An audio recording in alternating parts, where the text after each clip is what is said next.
Crossover. Oh, killer crossover. Just crossover. It just crossed him over nastily. Another victim to the crossovers. Cross him up and sit him down.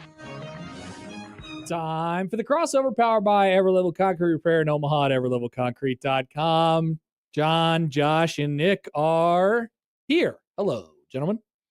Hello. Hi. Hi. How you doing? Welcome to the ballpark Oh, look at the ballpark. for our first broadcast of the year. There you go. You want to look at it? Josh is so miserable. He Upside hates down. being there. Josh I'm hates pu- everything about this. Wrong, Nick. I could have come to the station today to spend time with you, but I was like, I want to go to the baseball stadium. And Why? So here I am. Why is your microphone naked? Because the muff. The muff. The screen has been disappeared. missing on that one for a while. Oh, It has. yeah. Can we get a new one? Yeah, we can make These that are happen. the original headphones I've had with this What case are these? since- What are these? Sennheisers? These are Sennheisers. But I don't. They don't sell replacement muffs, do they? Why wouldn't they? I'm sure I they have no probably idea. came with extras once upon a time. What are these? What is the number? Is there I a don't number know. on it? Yeah, Where is it? it's on your head. Is it It's on the there? other one. What is it? HMD 280-13. Yeah, you make sure you get those HMD 280-13s, Josh. All right. Oh, yeah. See if I can find. You Oh, probably just gave away someone's social security. it's just asking me. I searched that and then muff, and it just got me replacement ear things, but not so much this thing. It probably They don't probably call it goes a by a muff. different What do name. they call it? Well, we call it a muff. Is it a microphone cover? I would say a windscreen, maybe. Windscreen. There you go. Yeah. It's a microphone windscreen. It's not really Here a we go. screen, though. $4, right? Oh. That's what that is. $4? $4. Get 100 It's a of them, tiny Josh. piece of styrofoam. It's $4. Can we put this in? Can we have somebody order these for us? Here we go, John. Never mind. A 20-piece for $6. Now We we're think that's talking. it? 20-piece 20 L, piece? What 35 is this, millimeter chicken? by D10 millimeter mini microphone headset windscreen foam mic cover. Can I send this to Chris Prudon and say, can you buy these for us, please? Or how about you just do one of your little collections with your GoFundMe and see if the people will fund your. Oh, that's a great idea. Does anyone want to buy our muffs for us? It looks like who Ian would- might. I mean, now hold on. You better Oh. be careful. Yeah. Buying muffs can be that's illegal in some places. Yeah. Mm. Oh, wow. I just, You might have to wait. You might have to go to Las Vegas. There's a certain ranch where you can order those things. Look at this. Ian is triggered listening to this conversation. by Yeah, the way. JC, I can literally get new ones today, guys. I can get them at Midwest Sound and Lighting. Windscreen. Windscreen! Yeah, that was before I said windscreen Muff. smartly. We like muffs. Thank you, I do Ian. like So muff. Ian is buying us new microphone windscreens. Thank you, Ian. It's done. Did he actually say he was going to buy them? He said he for could you? get them for us. He said he could a get place. them, but I didn't think he was going to buy them. I mean, why should Ian have to buy anything? After all, we still owe him for that theme song that allegedly slaps. Yes. Nice. He John. asked me, It does he was slap. like, if you can ever get me Nebraska volleyball tickets, you can have this. And I said, I will do my best. Did you get him Nebraska? Because I don't know how. Did you do your best? How do you get I guess Nebraska I could volleyball buy them. tickets? Maybe he wanted me to buy them for him. I guess I could have done that. Well, he probably figured because you're in the local media. I know. That's what I thought. It's amazing how Mafia. many people come to the folks in the local media saying, "Hey, I need 4 tickets to the Husker Hey, game. it's that guy that you used to work with. now he's not. I can't get to his range. I could sure use 4 tickets to the Husker games. Yeah, I wish we could help him out. People Sorry, do Ian. like to overestimate what we have the ability to do. We can do anything Creighton. Anybody needs Yeah. anything from Creighton, I can. No, I'm your don't man. say that because now I'm going to have Yeah. people asking me all the time. Yeah, hey, if you I ever want had Creighton tickets, ask John. He has the hook. No, don't ask I- John. I had people reaching out to me when we were in Lexington. Okay, John doesn't have those types of tickets. I got someone out here that would like some tickets to. You got any? He said, "Yeah, sure." I don't. John can't do Lexington tickets, but he can do Omaha stuff. He can do Omaha I can't stuff. do anything. I am powerless. I am without power. No power, I have no John. power. Mm. I don't have the. I'm the opposite of He-Man. He-Man used to put the sword over his head and say, "I have the power." I have no power. No one man should have all that power. Wow, John Wow. won't watch Lord of the Rings, but he'll make He-Man references. John is saying bring Well, back He-Man power. was a cartoon back in the '80s, Mm. and that I watched on occasion, and I had the figures too. YouTube user, did you guys ever spend the quarters from the quarter jar 2 years ago? No. No, We it's still still have in my all those- office. Do you want him? It's like $18. We It used to be on the wall around. We could pay Ian with the quarters out of the quarter jar. Ian, get us some windscreen. That would Maybe actually be a multiple. good investment. I'd like multiple muffs, please. I don't. it's not a- Did we yours ever is figure pretty out how cool. many dollars worth of quarters were in that jar? $18. 18. It's about 18. Plus, Nick owes John and I lunch still, so we got to get that done too. Good Nick, point. I think Nick owes me 2 lunches now. I think I'm owed 2 lunches from the boys. I'm not. I don't know. Remember, I whooped your guys' butt again in the NFL Yeah, draft. but I whooped you a couple years ago, so they like cancel each other. All right, out. so Nick just owes us lunch. Yep, you owe Let's us just do 2 that. lunches. Wow. Thank you, Nick. Nick. Thank you, Nick. Damn. That's really nice of you, Nick. I'm a Maybe nice guy. you could buy it from whoever wins the Omaha Food Fight presented by Union Bank and Oh. Trust. Whoa, can you tell me more about this, Happer? Yes, it's the Omaha Food Fight presented by Union Bank and Oh. Trust. Voting is on through Monday. It's the Drover versus Broncos. The end of the road. It is. It's the end of the road. It's been such a long, arduous tournament. These teams have traveled many miles to get to the various sites, and That's now right. it's within. It ends. Is it Sunday? Sunday. The Monday. final day of voting? Monday. Monday's the final day of voting. Yes, Which is when the national championship game is, John. that's exactly right. People Well, it's forget. funny how that worked out. Pretty cool. Good job, everybody. Good job by our promotions department on this one. Good job, everybody at the welcome. promotions department. You're welcome. Oh, that's right. You're the director I'm of the, promotions I was made the de facto director of Nice promotions work, John. yesterday. By the way, did y'all know that ESPN Sports Center, which used to be the gold standard, which used to be the beacon that everyone would travel to get the nightly or daily sports news, Da-na-na, all the da-na-na. scores. They'd show the highlights of all the NBA, NHL, Major League Baseball games.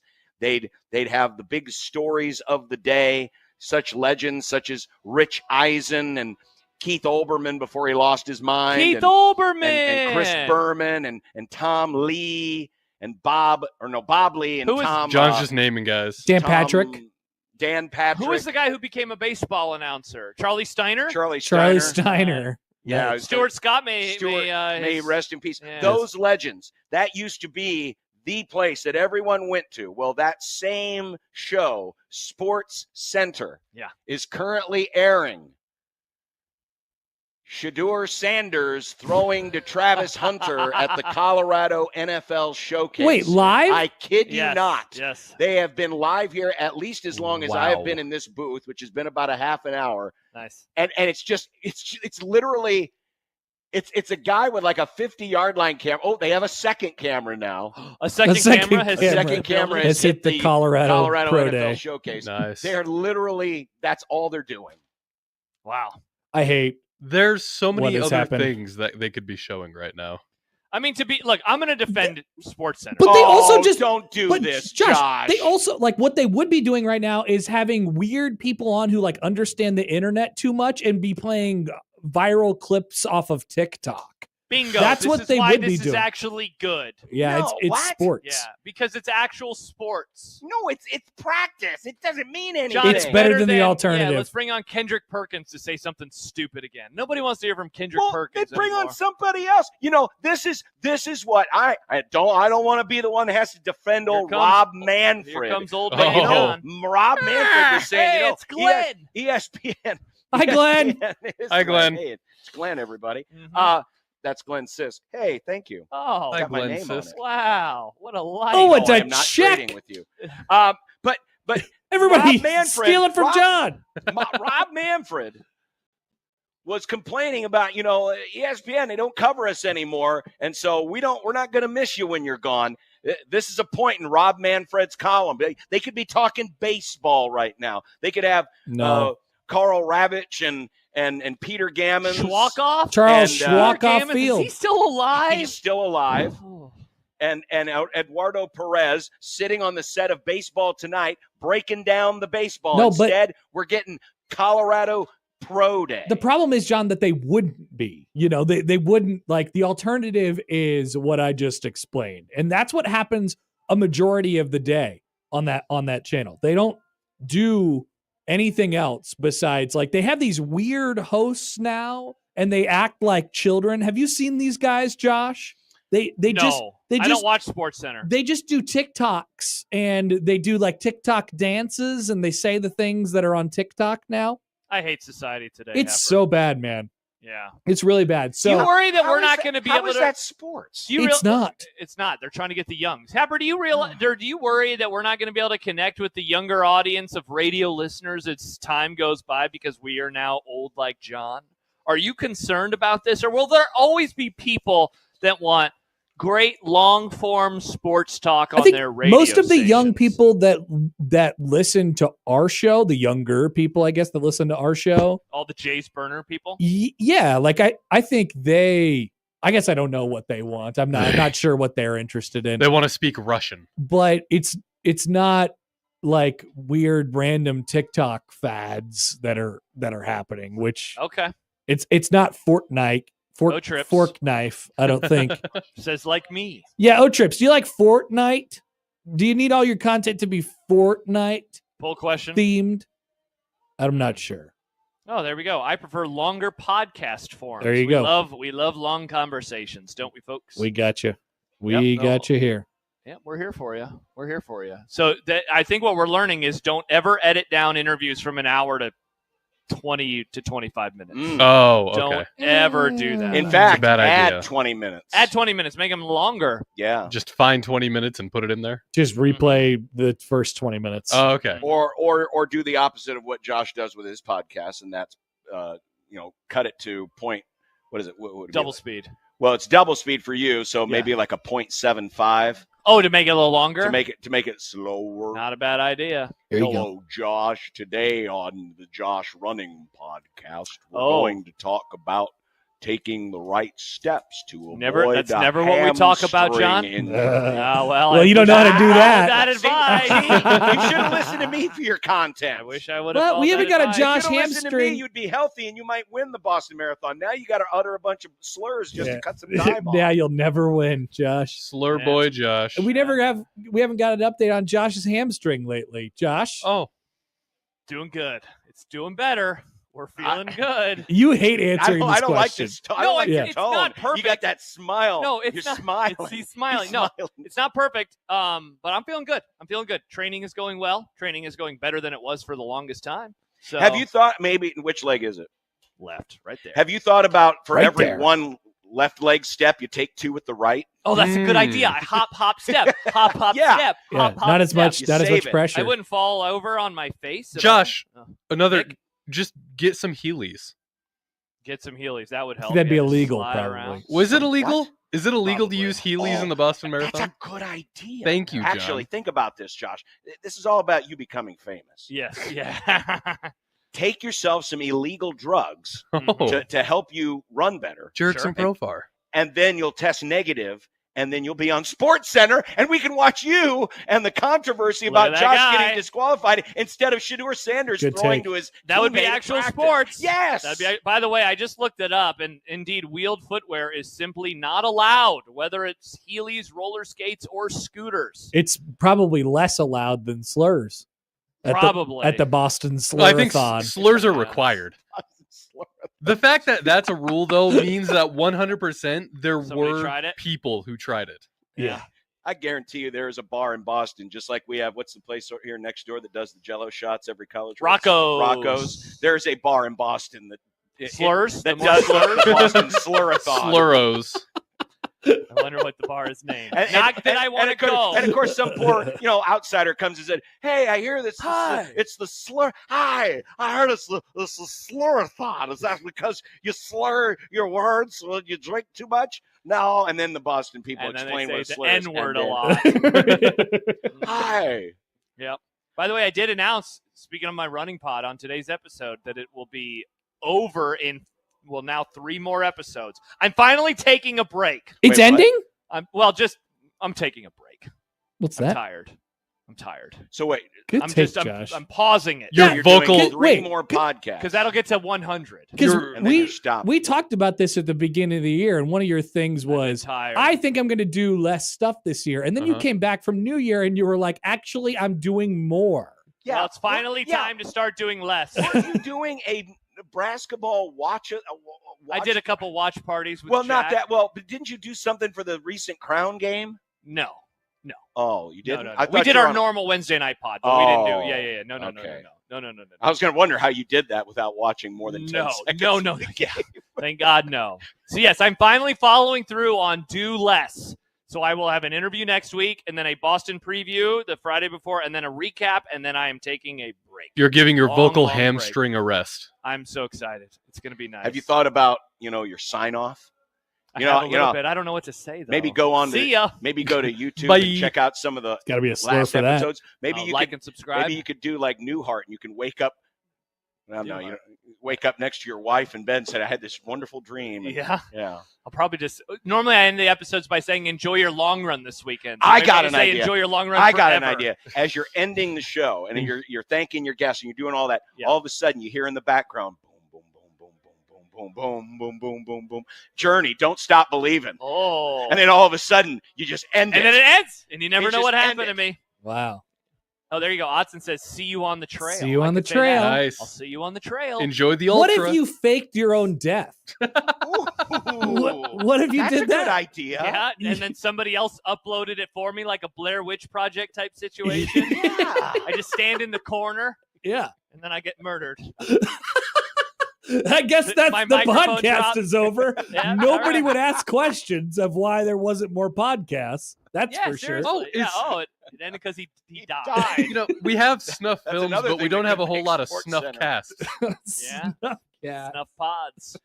All right, yeah. Not a bad Just idea. an That option. makes, that makes Sports Center. That would definitely, yeah. They a guy would- died after doing a podcast. Today in the news, Gerald Ford I- died. a running podcaster from Omaha, Nebraska, suddenly died during the. Oh, I'm being told now that Shadur Sanders is practicing field goals at Colorado Pro Day. Incredible. Maybe you could get swatted. You know what getting swatted is? Oh, Is that a podcast term? no, it's a streaming thing that people used to do to like online video game streamers. They would call the FBI to Oh, yes, and I remember this. say they're doing some bad stuff, and then the SWAT team would just bust in their door. Yeah. Show up during the recording of the podcast. Yeah. There you go. Because when people like threaten to like do things to themselves, and then the SWAT teams would show up, very uncomfortable. Yeah, No- they'd make the SWAT team show up. Yeah, and I don't even think Nice. people would even threaten to do anything to themselves. I think other people would just call the FBI and be like, "This person's doing illegal things. They're doing a terrorism." We could work like a wrestling angle, like a run-in, where like someone comes in and sneak attacks. Oh, you. good The one. connection. Mm-hmm.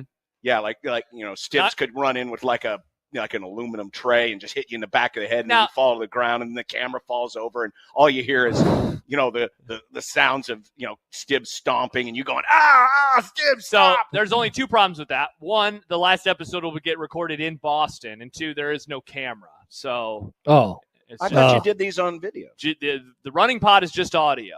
Oh, I use StreamYard to record them, but I just delete them. You could do an audio. I mean, you could do an audio death. That's been Yeah, done. theater of Every the time mind. I start an interview, the person is like, "Is this going to be on video?" And Orson I say, Welles "No, did it." You don't have to. worry." Orson Welles did do it. He freaked people out. He did, Oh, man. He man. scared the whole country. What a great story. Maybe Can't do that anymore. Maybe you could run that back. Pretend like there's an alien invasion. And that's why I'm stopping the podcast. Yeah, Because the aliens are coming Right. for me. yeah. These are good ideas. These are all good ideas. We're Thank you. throwing things against the wall right now. Thank you. Thank Throwing you. things against the Or wall. you could just say, "See you on the trail." I'll see you on the trail. See you at the Barclay. Enjoy You your could say long see run you this at the weekend. Barclay. I could say see you at the Barclay. That's a super long run, guys. Yeah, it's in Tennessee. I've never heard of that. What's the Barclay? It's like this trail ultra marathon thing that this dude in the woods puts on every year. The entry fee is a license plate, and What? most people don't finish it. A license plate? It is a Like they steal license plates off cars? no. They bring their own, John. Or they steal course, it. I which guess I don't varies know from- where they get a license plate from. The distance varies from year to year. 5 loops to 20 miles off trail course, total of 100 miles, and it is limited though to a 60-hour period. So like last year, I think 4 people finished. 5. and 5 people, and a woman finished for the first time ever. And every time somebody finishes it, the dude makes it even harder the next year. Yeah, it's Something This is about the dumbest running, thing I've Ghost ever stuff. heard. something about running in the backwoods and Tennessee. I'm out on that. you're out on that. And Only the dude 40 accepting people license participate. plates as payment. He likes to See, collect. one of the fun things about running is that, while you guys view me as like, man, Josh is crazy with the amount he runs, there's always someone crazier than you. So I am normal compared to some of the freak shows That's out true. there. Do you suppose they were asking that same question in around, I don't know, 1945? In Germany? There's always someone crazier. And under hits, Yeah, John. Under hits. Yeah, Keep track of that. I will. Because we might come back to that later in the show. Designated Hitler. Let's not forget that the under hit in the first hour.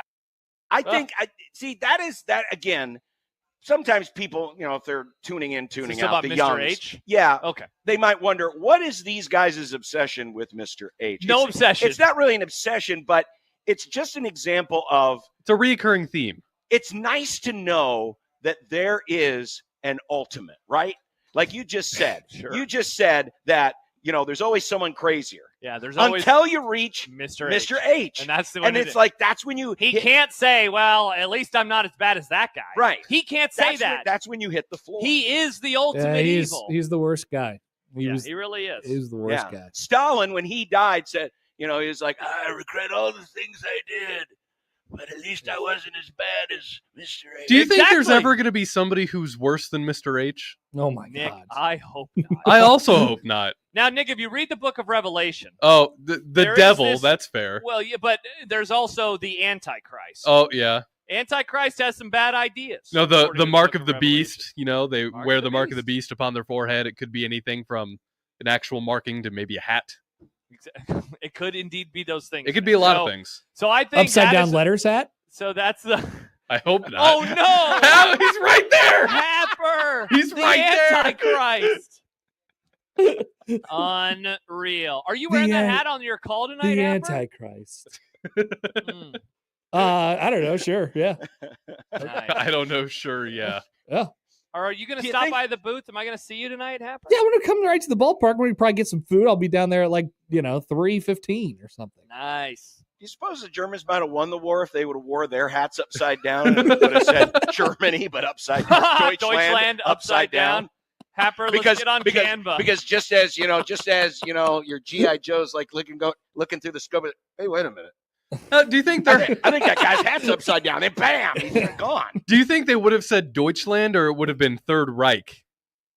Wow, Nick, you just got to make things so It'd have really big letters like those. I love the golf idea of hats. someone tuning in at exactly that moment when Nick said, "Do you think they said Deutschland or Third Reich?" And they're like, "Wait a second, what?"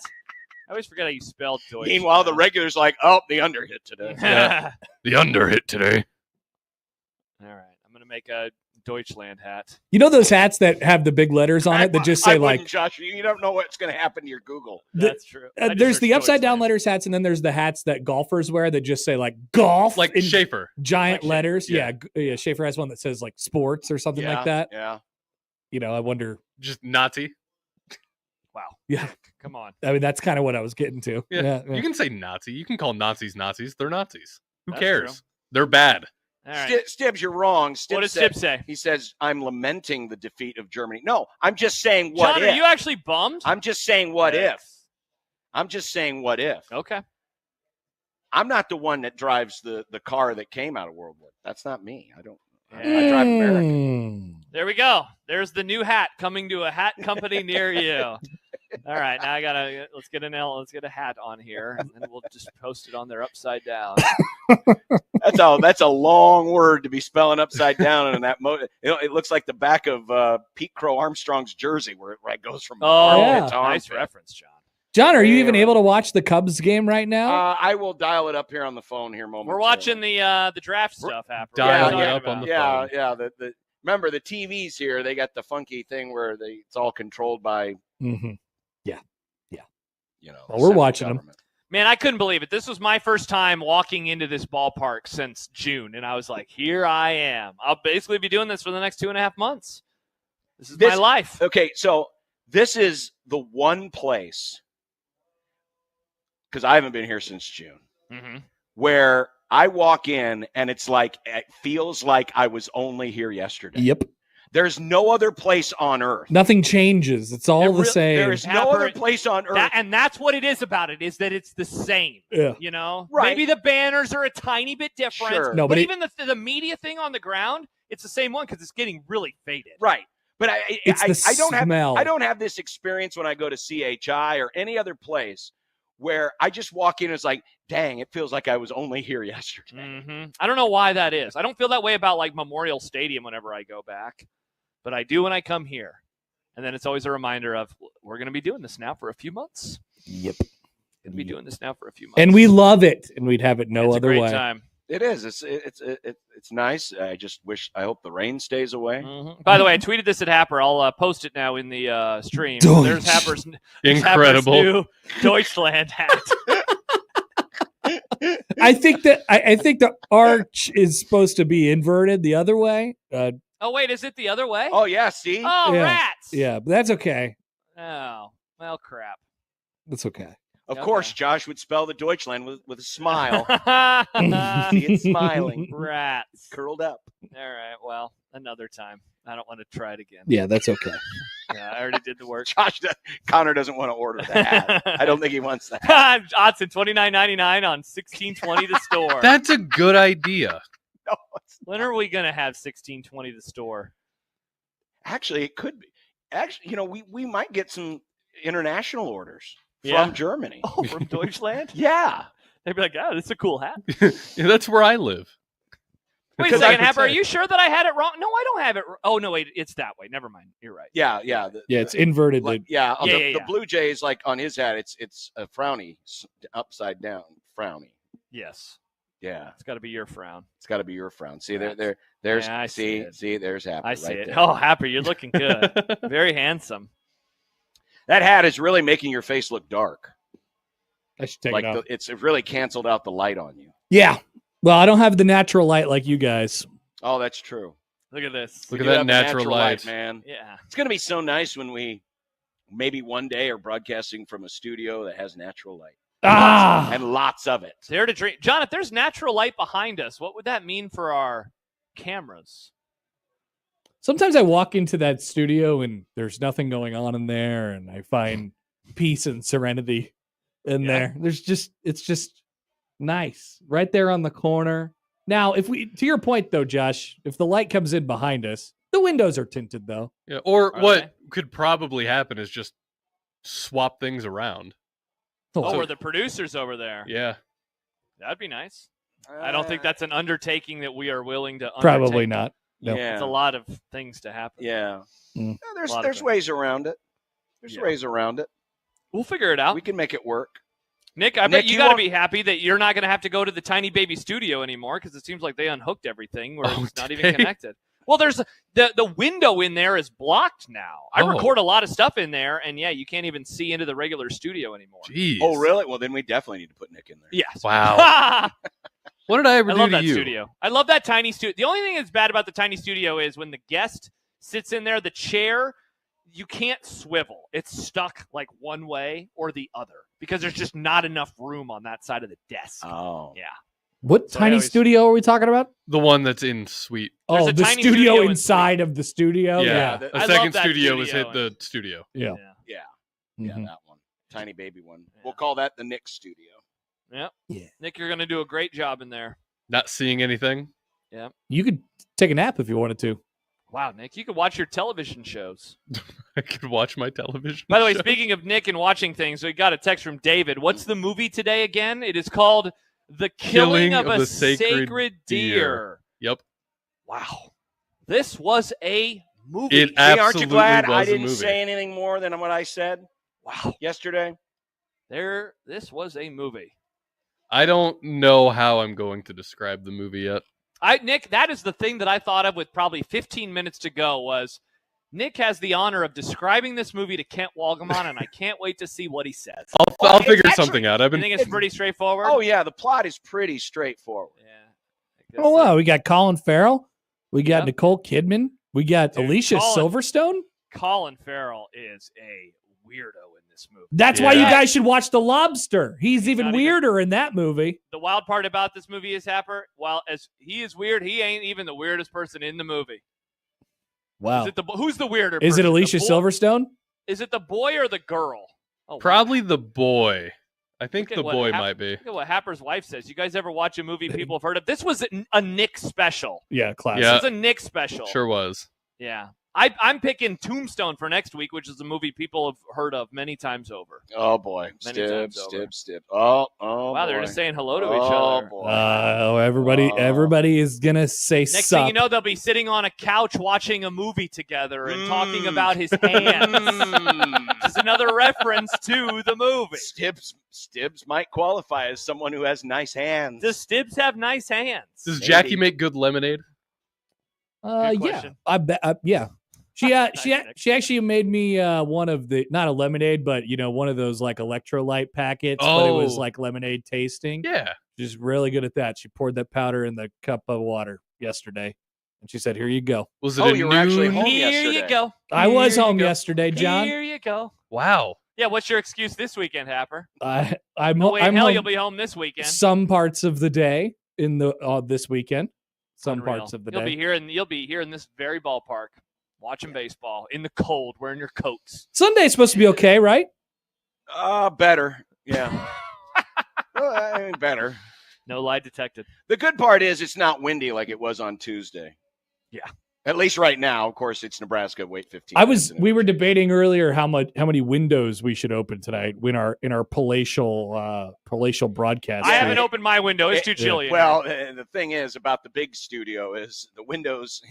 You gotta think that through. Correct. Because it's those big panels. Mhm. It's Yeah. not just like lift it up, put it down. There's like 6 of them, There's and many of them. you could be looking out just like a one window hole if you want to, or you just pile the whole thing open, you bundle up and sit there all night, which is what I've been doing for the majority of the season so far. Stu says the hands of an angel. Ian, oh boy, that's not good. Well, do you see what Stibbs? Yeah, I like the picture you posted with your daughter, Connor, trying to throw people off the scent of you being an absent father. That's what some people were thinking.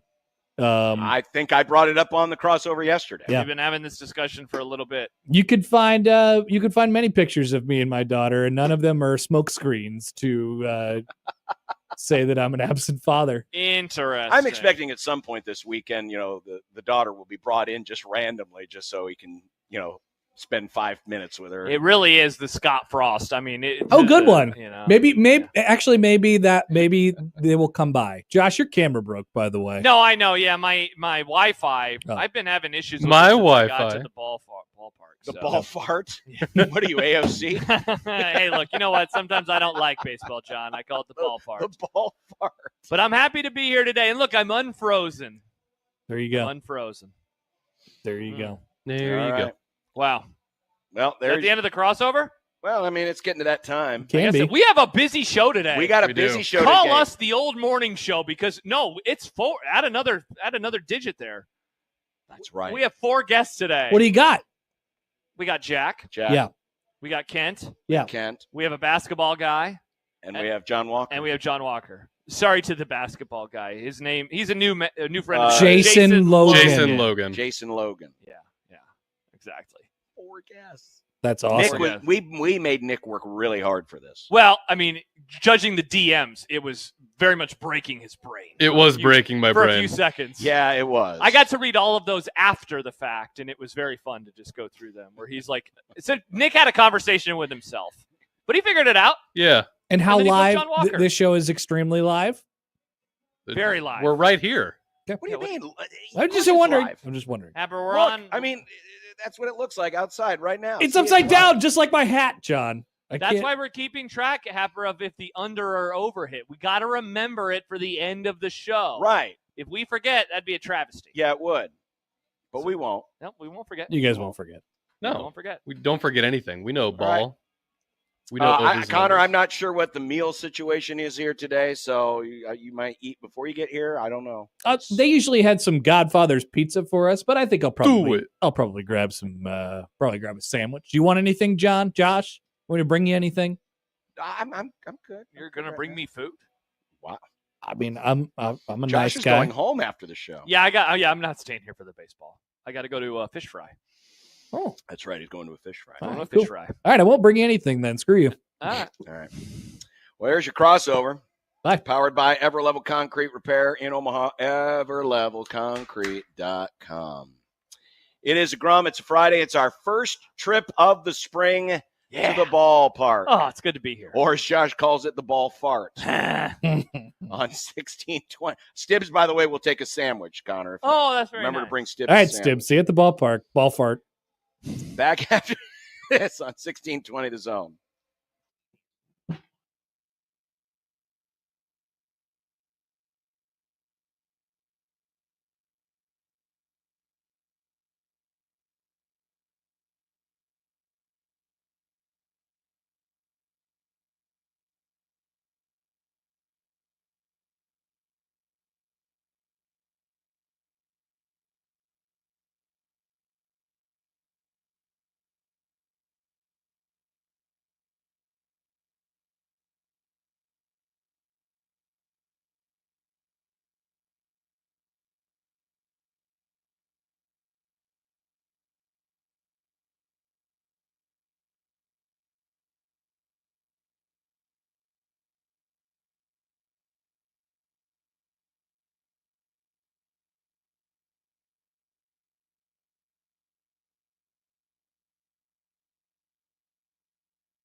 KOZN.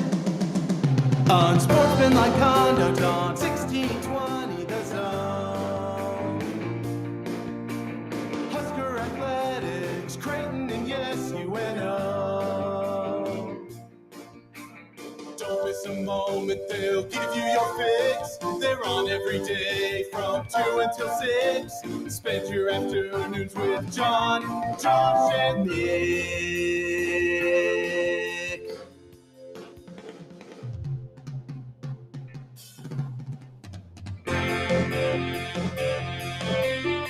John, Josh, and Nick. They'll show you what sports talk really is. I mean, seriously, how can anyone be a Padres fan? Literally, their uniform looks like someone crapped and urinated. Aren't they undefeated? Yeah, but I don't care.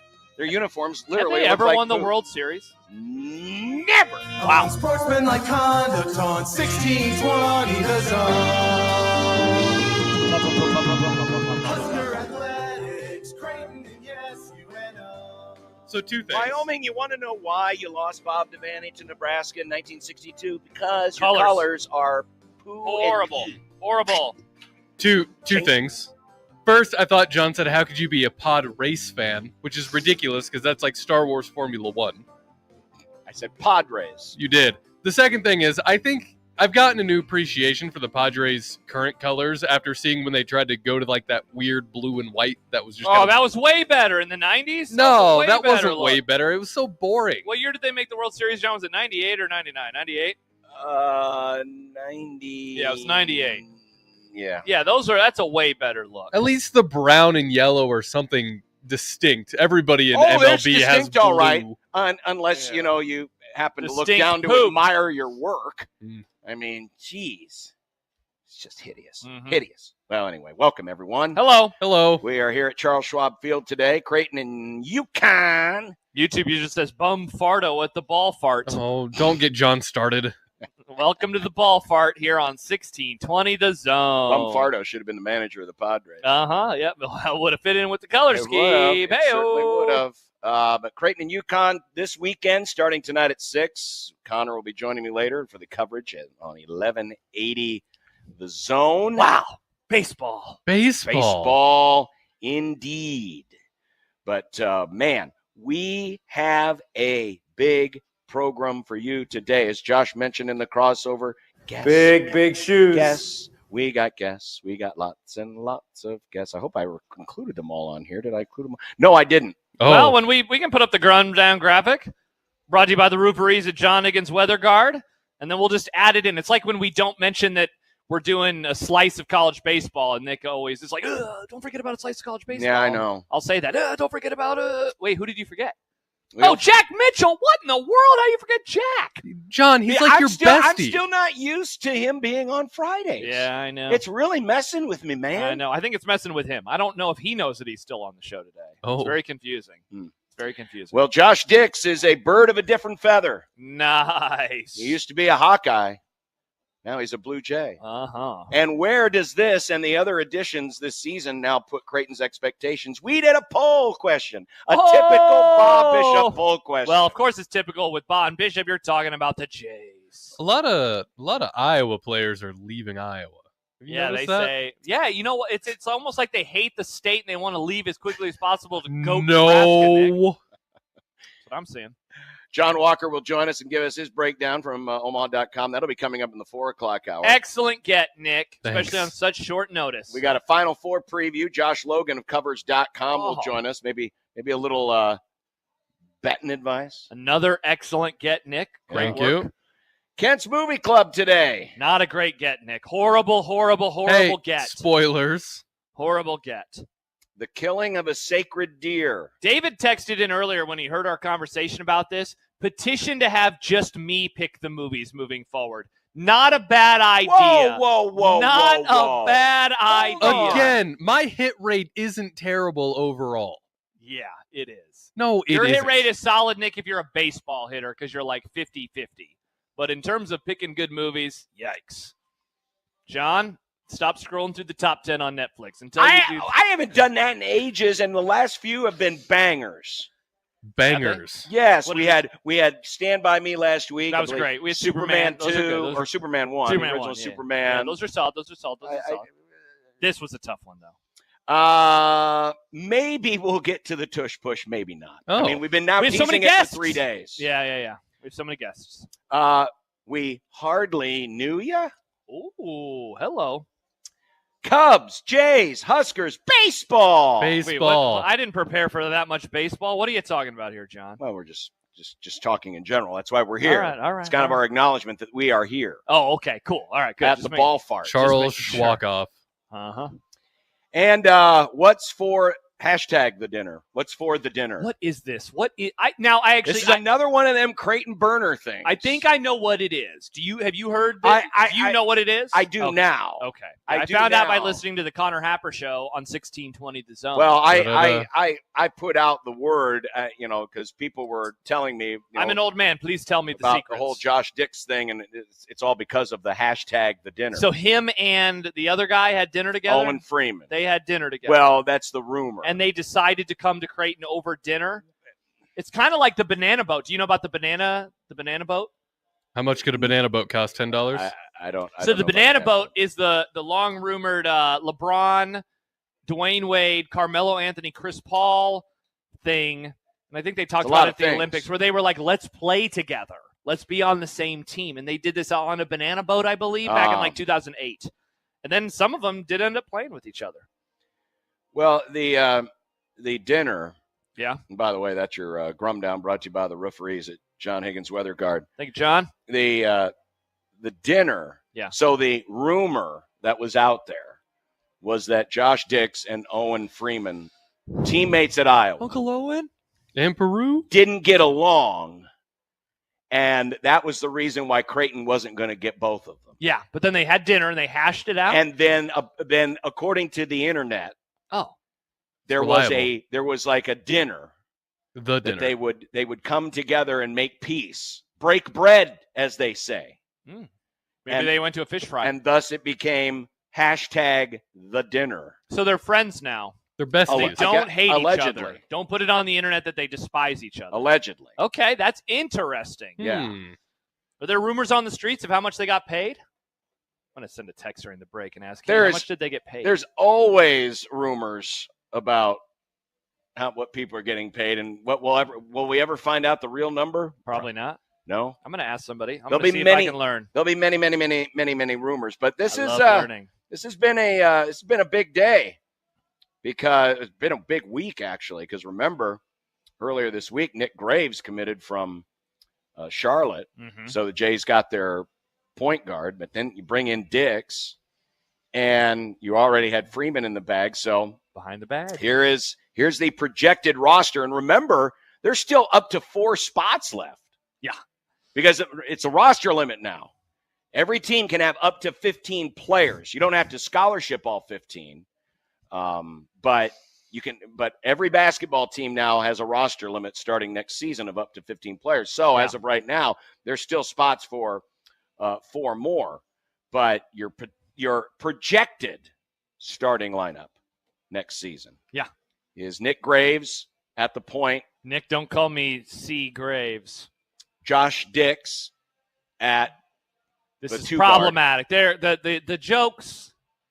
I'm Okay, worried about hold on, you, John. hold on. on. I'm worried. You don't have to be worried about me. Okay. If the people in Iowa can handle it maturely, I think we can handle Oh, it. I don't know. I think I've already Iowans, seen tweets about it. Iowans you are have. known for their maturity, Josh. Yeah. Are they? Yes, we're very mature. Then you got Jason Green, Jason Green. Jackson McAndrew back for year 2, McAndrew. and Owen Freeman taking the spot previously occupied by Ryan Kalkbrenner. And then, you got Ty Davis there as your backup guard, point guard. Fedor Zugic could actually play the 2 or the 3, but for the purposes of this exercise, we got him at the, behind Josh Dix at the 2. Yeah. Hudson Greer, the incoming freshman. Yeah. Behind Jason Green at the 3. Isaac Trout backing up Jackson McAndrew. And then walk-ons Joshua Townley Thomas and Shane Thomas on the roster. And again, you still got room for 4 spots. By the way, I heard from a source. How much did it cost? This is being reported by me, Josh Peterson. I want that out there. Is this a real source? Is this the cost for the mic muffs? No, that was like $2. This is a little more than $2. Dix Freeman, how much it cost? My exact question. Again, quote Josh Peterson of 1620 The Zone. Don't quote me. A lot. A lot. I'm reporting. Josh Peterson reports a lot. And again, this is so fun. I don't know if you had a chance to read the latest Ross Dellinger story that came out yesterday, but there's been so much apparently negotiating and coming to agreements with all sorts of deals before Monday because of the concern, not the concern, but the knowledge that because the Deloitte folks are coming. The settlement could go through, and then you would have to report how much things are costing. So if you get it done now, that doesn't count towards your cap, let's say, right? Yeah. And so they're trying to get all of these deals done front-loading before Monday. Yeah. And so it's a very, very, very, very interesting time in college basketball. Very interesting. It is. It certainly is. A lot. Josh Peterson, a lot. But so when you look at this lineup, you've got Graves, who, and we talked about him a couple of days ago when he committed. Yeah.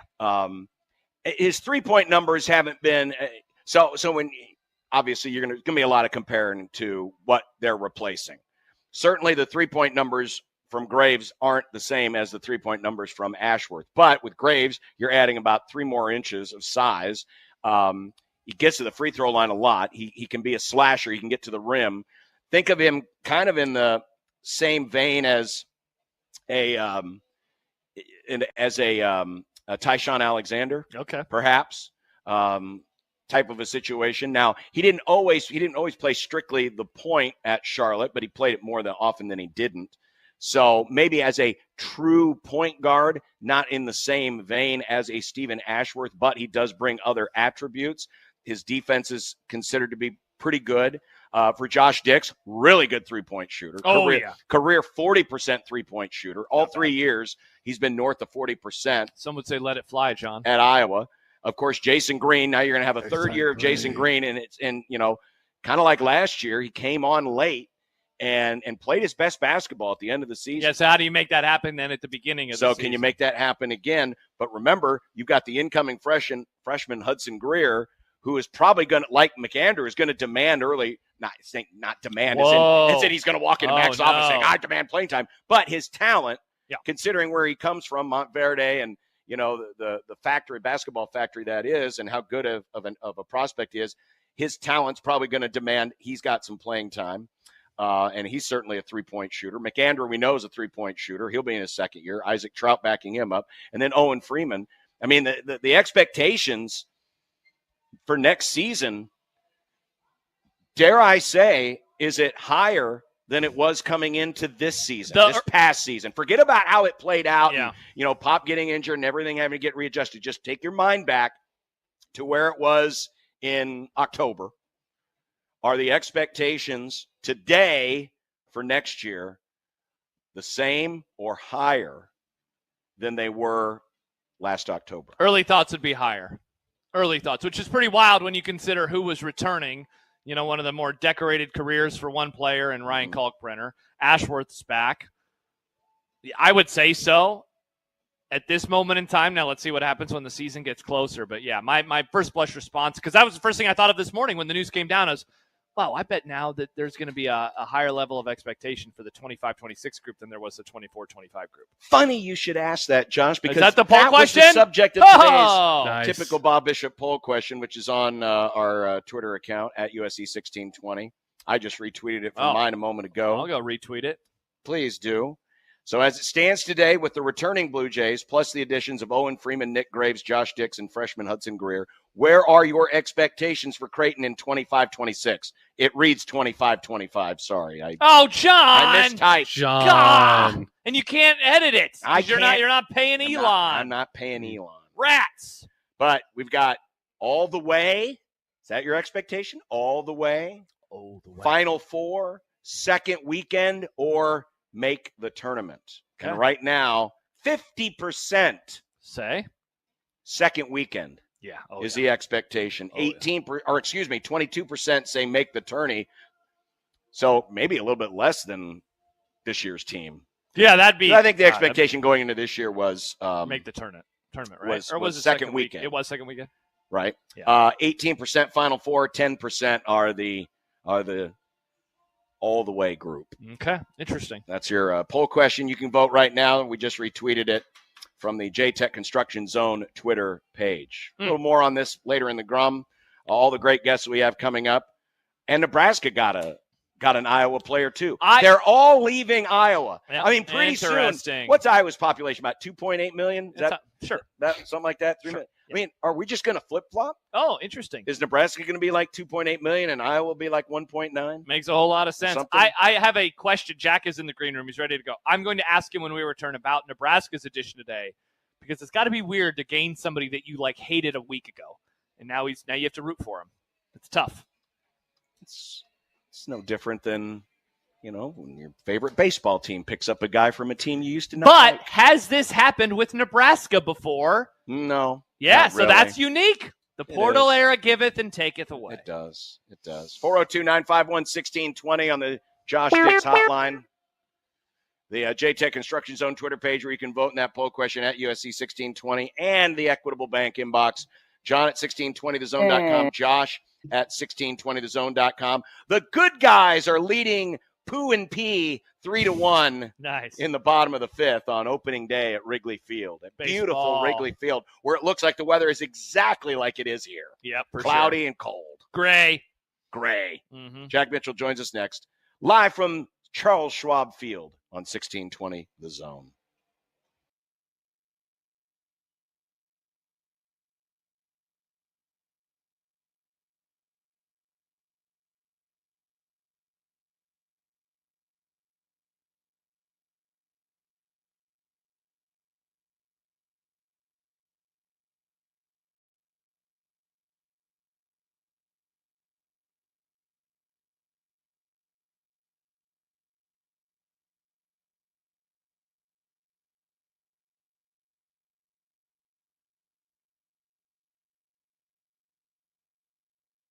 Determine if appropriate restrict.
Ham is the water of meats. Ham's the water of meats. Ham is the water Anything more beautiful than a perfectly executed ground out when the guy's off balance? Anything more beautiful? I love watching my defense. It's the one thing I love watching about my team. Oh, wow.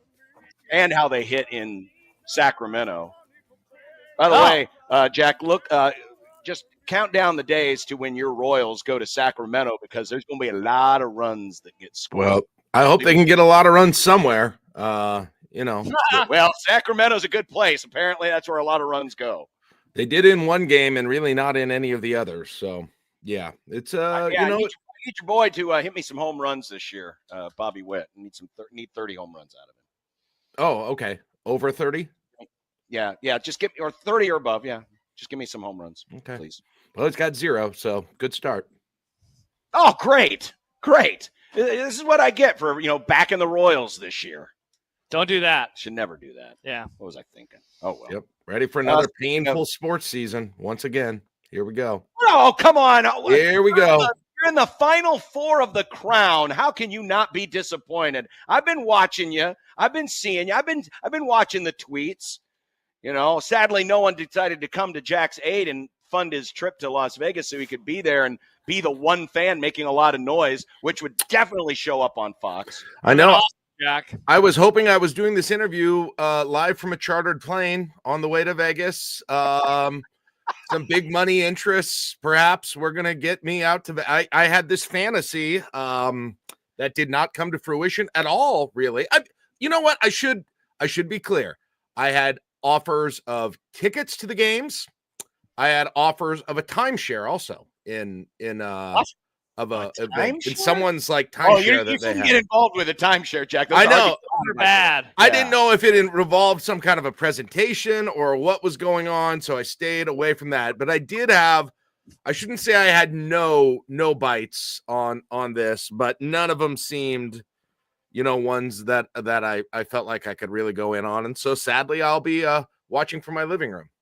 That would have been the ultimate. He had to sit through a timeshare? Yes, where Jack's whole trip to watch the Crown's Final Four would have been funded, but he would have had to watch a presentation, and the presentation was like an 8-hour video of nothing but Creighton highlights.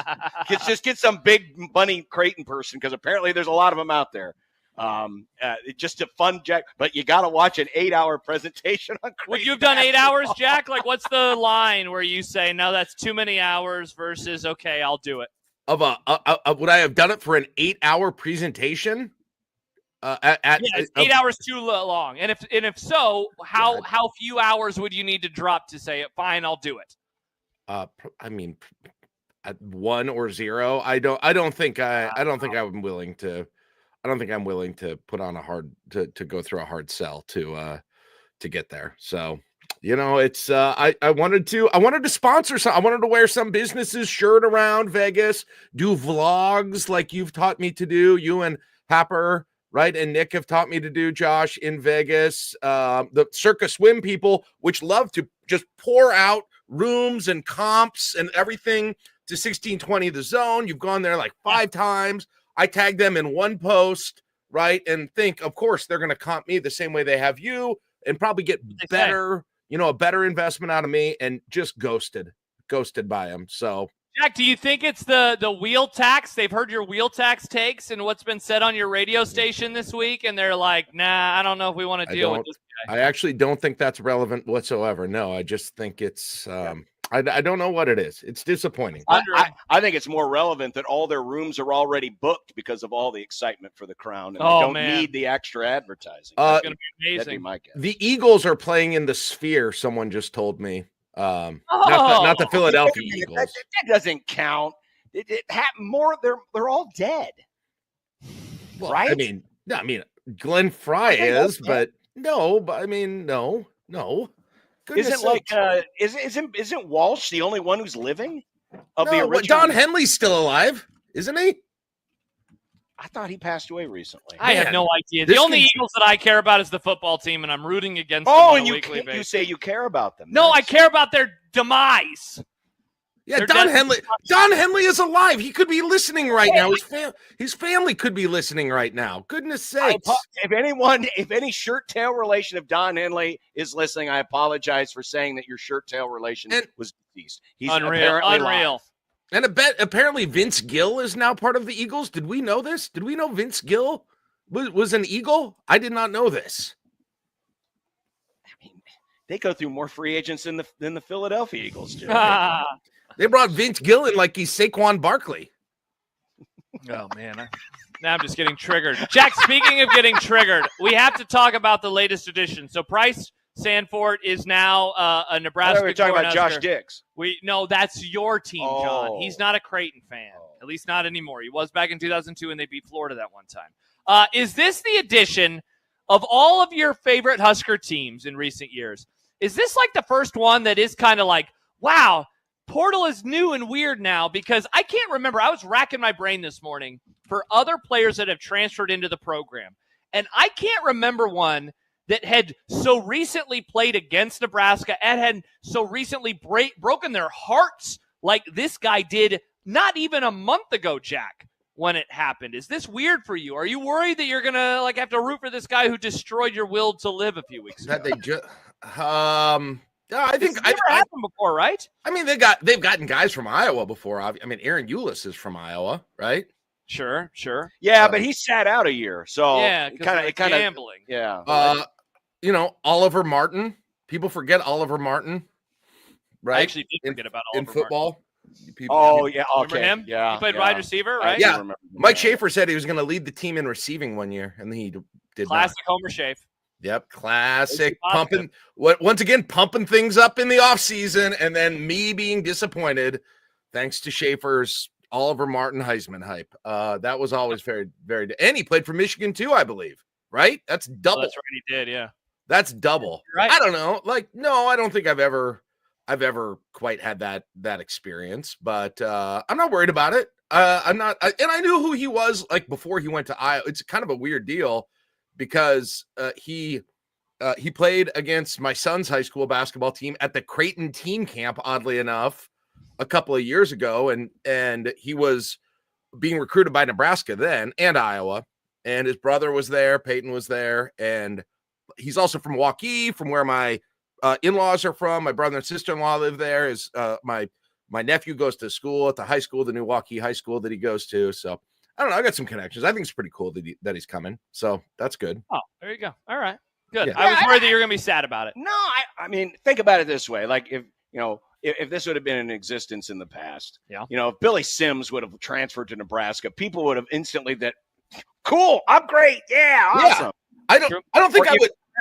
I'm not saying Sanford is the same equivalent as a wow. Billy Sims, put that on the message boards. Yes, the Billy Sims of basketball. Sanford is Billy Sims. Yeah, I don't think I would be mad about. I don't think I would feel that way about. I can't think I would think about that way about any player ever. That would come to that I would be, because you always sort of, when you hate a player, it's always a little bit about jealousy. Usually, I think.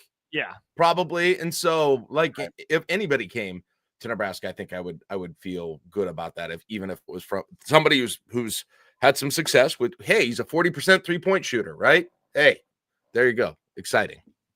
That's true. So I'm good with it. I'm happy. I'm glad they're getting people, Josh. I was, you don't even know what's going to happen with NIL and with everything. So I'm glad they got somebody. Well, this is where being in the Crown could be a disadvantage, because you're still playing, so your attentions are divided. And as you talked about earlier, Josh, a lot of teams are trying to front load right now before Monday, because if the settlement gets approved by the judge and the clearinghouse thing starts to become a deal, and now they're going to start looking at all these third-party deals, so folks are kind of rush, right? Meanwhile, Fred Hoiberg is, he's busy coaching a team while he's also trying to think about next year and filling out the roster. But yeah, it's another reason why, having the portal open and close when it is just absolutely ridiculous. So stupid. And why anyone, and football was the same thing in football too, right? We had the same thing that happened, with the playoff teams. Yeah, it's literally happening. These guys are leaving Penn State. These are the folks who were advocating for the windows opening and closing. Why didn't they just think about this when these things got approved. I don't understand it. Yeah. Yes, agreed. I mean, yeah, I agree with all of that. The time in all sports, right? Yeah, it feels like you need some major, it would be a lot better if we could get this in the right time, right? In all this, it wouldn't cure all of the ills, but I think it would go a long way in just sort of the frustrating portion of it. Hey, Jack, speaking of Monday, what is your interest level? How much are you paying attention to the settlement and what it could mean or what it will mean for sports and the way they look? It's funny, reading about it, I've read probably 4 or 5 articles about it this week, and everyone has basically the same lead, and that's, there's going to be this championship on Monday night, but the more important thing will be happening 100 miles away in California. Like, are you someone who thinks about Monday with the 2 events and you're like, yeah, but one of them is really big, or is it something that's on the back burner and you'll deal with it when all the news comes out later on? I've followed it to some degree. I didn't know anything was happening on Monday with it. So no, I would say the answer is definitely the back burner. I don't know. Like, I knew it was going to, I've followed it. I've talked about it, but it's not like an event where I'm like glued to find out what happened. They're just approving the settlement, right? Is this, it's approved, right? Yeah. Though I guess I didn't realize this until I read Dellinger's piece this week. It sounds like it might not be like all locked in on Monday. They could still have more, I don't know, negotiations. I don't even know what vernacular to use, but that it might not be done. Or the judge may say, Let's keep this thing going. Kind of like a line item veto that a governor has or something, where I like this, but I don't like this, and then go back and change this. So there is a chance for something like that. Right. I'll just see when it's done. I'll see what happens and then go from there. Yeah. We had a conversation yesterday late in the show, and it kind of came up organically by accident as we were talking out some things with the spring game. And was it Max? Who was the Max? Listener Max, one of our commenters, because we were talking about just the way people are absorbing spring football news right now, and if maybe folks are a little less tuned in than they've been in years past because there wasn't a spring game. And Max brought up something about a reason for him. Yeah. And there were others that agreed that their off-season interest isn't as high is because of how the Iowa game played out. That the Iowa game sapped some energy from them about being excited. So even though Nebraska did qualify for a bowl, won the bowl game, had a winning record, whatever good vibes came out of New York, that at least with Max and a few other people, the Iowa result, especially how it happened, just soured some folks and kind of watered down whatever enthusiasm they might have normally had for spring. Does that make sense to you? Because obviously the Iowa game means a lot to you because of a lot of the things, your in-laws and all this other stuff. Do you feel that maybe the way you're taking in football today is different or watered down because of the Iowa game? I mean, I'm taking spring game in the same way that there's spring football in the way that I always do. The Iowa game hasn't impacted that, but it's certainly impacted the way that I look at next year more generally, I would think. Right. That might be a better way to phrase it too. Cause I mean, they got the high points for the season, especially in the back half of the season, were few and far between. You had the Wisconsin win and that was solid. But other than that, you had performances that and the bowl game, but again, in the Iowa game and the bowl game, you had these things where Nebraska gave up points in the fourth quarter and gave up the Iowa game in the fourth quarter for all of these reasons. Like, I think you are going to, for some fans, you're going to have to, before they jump fully back into this whole thing, is they are going to have to see a game where Nebraska does the opposite of what they've done at the end of games so many times against a good opponent that they're either equal with or, slightly and under. That's a big-ish game. I think you've got to have that. I don't think people are going to completely avail themselves to be putting hope in or I know some people will, but there are some people that are holding off because of this, because they've been, frankly, so punch drunk by these types of games over and over and over again. And it's not everyone. Look, there are some people who have wiped it clean, but it's just like during the game itself. You start to feel the doubt creep in, right? I said, oh boy, Nebraska can't get a special teams mistake here against Boston College, and I tweeted it out, and sure enough, it happened. Like, it's It's become this self-fulfilling prophecy. So I think that's a microcosm of what that person said, John. It was just another predictable loss that felt like this pattern that is plaguing this program so frequently in games they desperately want and desperately need. And until you get out of the feeling that that is going to come at some point, you're always going to have that in the back of your mind for some people. Yeah, D'Lo says a Wisconsin-Iowa win-win to end the year would have been huge. Yep. And it's like, I mean, they finally got over the Wisconsin hump, which also resulted in them getting over the bowl game hump. But I don't think that the Iowa loss sent them back to square one, but I don't know. I thought Max had a really interesting argument that it really did leave a sour taste that might still be in your mouth all these months later. Yeah, I agree. And and look, I was happy about the bowl game. Glad they got a win instead of a loss in the bowl game. All of those things, but not finish up 500. Yeah, but so that was important and that was good, and I was glad to be celebrating a win and not talking about another loss. But yeah, that game cast a heavy. It was a very heavy shadow, I think, on the end of the season, and it's got to be overcome. You've got to get some wins that are going to get that terrible taste out of your mouth from game after game. And it's not even all in the rule era. We've talked about this a million times. It goes back for 12 years-ish or so with those kinds of games. They got to get the fans just want it's what we go all the time in the offseason. There is this vigilance among some fans, and I don't blame them, that they're worried that the media is going to be too positive because, right, they're going to they've had their heart broken so many times, and they are ready not to have that situation happen anymore. And they have to have it proven to them in a game. No other way. Prove it to me in a game is what a lot of people are saying. And when that starts to happen, I think things will feel really different. Now we've identified the people who are angry at Dylan for running around Yankee Stadium celebrating. Jack Mitchell is his name. It was stop celebrating. We lost to Iowa in a painful, excruciating way that reminded me of many other painful, excruciating ways. Stop it, Dylan. That was not quite my. Well, I'm speaking for others. I know. Just to clarify. Yes. Yeah. Oh man! All right, so it's Boise, right? Boise is the first. Yeah. Why are we burying the lead? How have we not talked about the Crown? The interview's almost over, and this America is. What are you talking about? We talked about you going there, and that's Crown adjacent. That was Crown adjacent. We need the X's and O's. Let's break this thing down. The matchup, right? Who's going to win the offensive board? Jacobson is all of a sudden. Cale Jacobson is the Billy Sims of basketball. I believe I said that earlier in the segment. Yeah, I don't know. You have a watch party inviting people over for the game? I wish it were tonight instead of tomorrow afternoon. Mid-afternoon is not a good game, not a good time for a game with this kind of heft to it, Exactly. They should counter-program against the Final Four. That would have been hilarious. No, I want it tonight, not tomorrow night. Big noon tip-off for this game? Yes, they should have big noon tip-off. Rob Stone and Urban Meyer and the boys, they should all be there for big noon tip-off.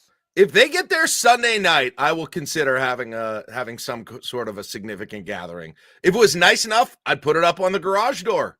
Yeah, we get a big outdoor party. Weather sucks. This weather's terrible. Sunday's better. Every stupid day is terrible. It's cloudy, crappy, windy every day. I hate this place sometimes. Yeah, I feel like I'm around my wife. That's all I hear about is this weather. I hate this weather. I'm with her. She's right about this one. So close to the good stuff. We just want the good stuff. Stop giving us medium crap. Once we get to Wednesday, I think it's there. But I am burnt out. I always do this. Any guarantees. Don't make any guarantees. Are you gonna make any guarantees? Don't make any guarantees. I think it's time. Next week, maybe.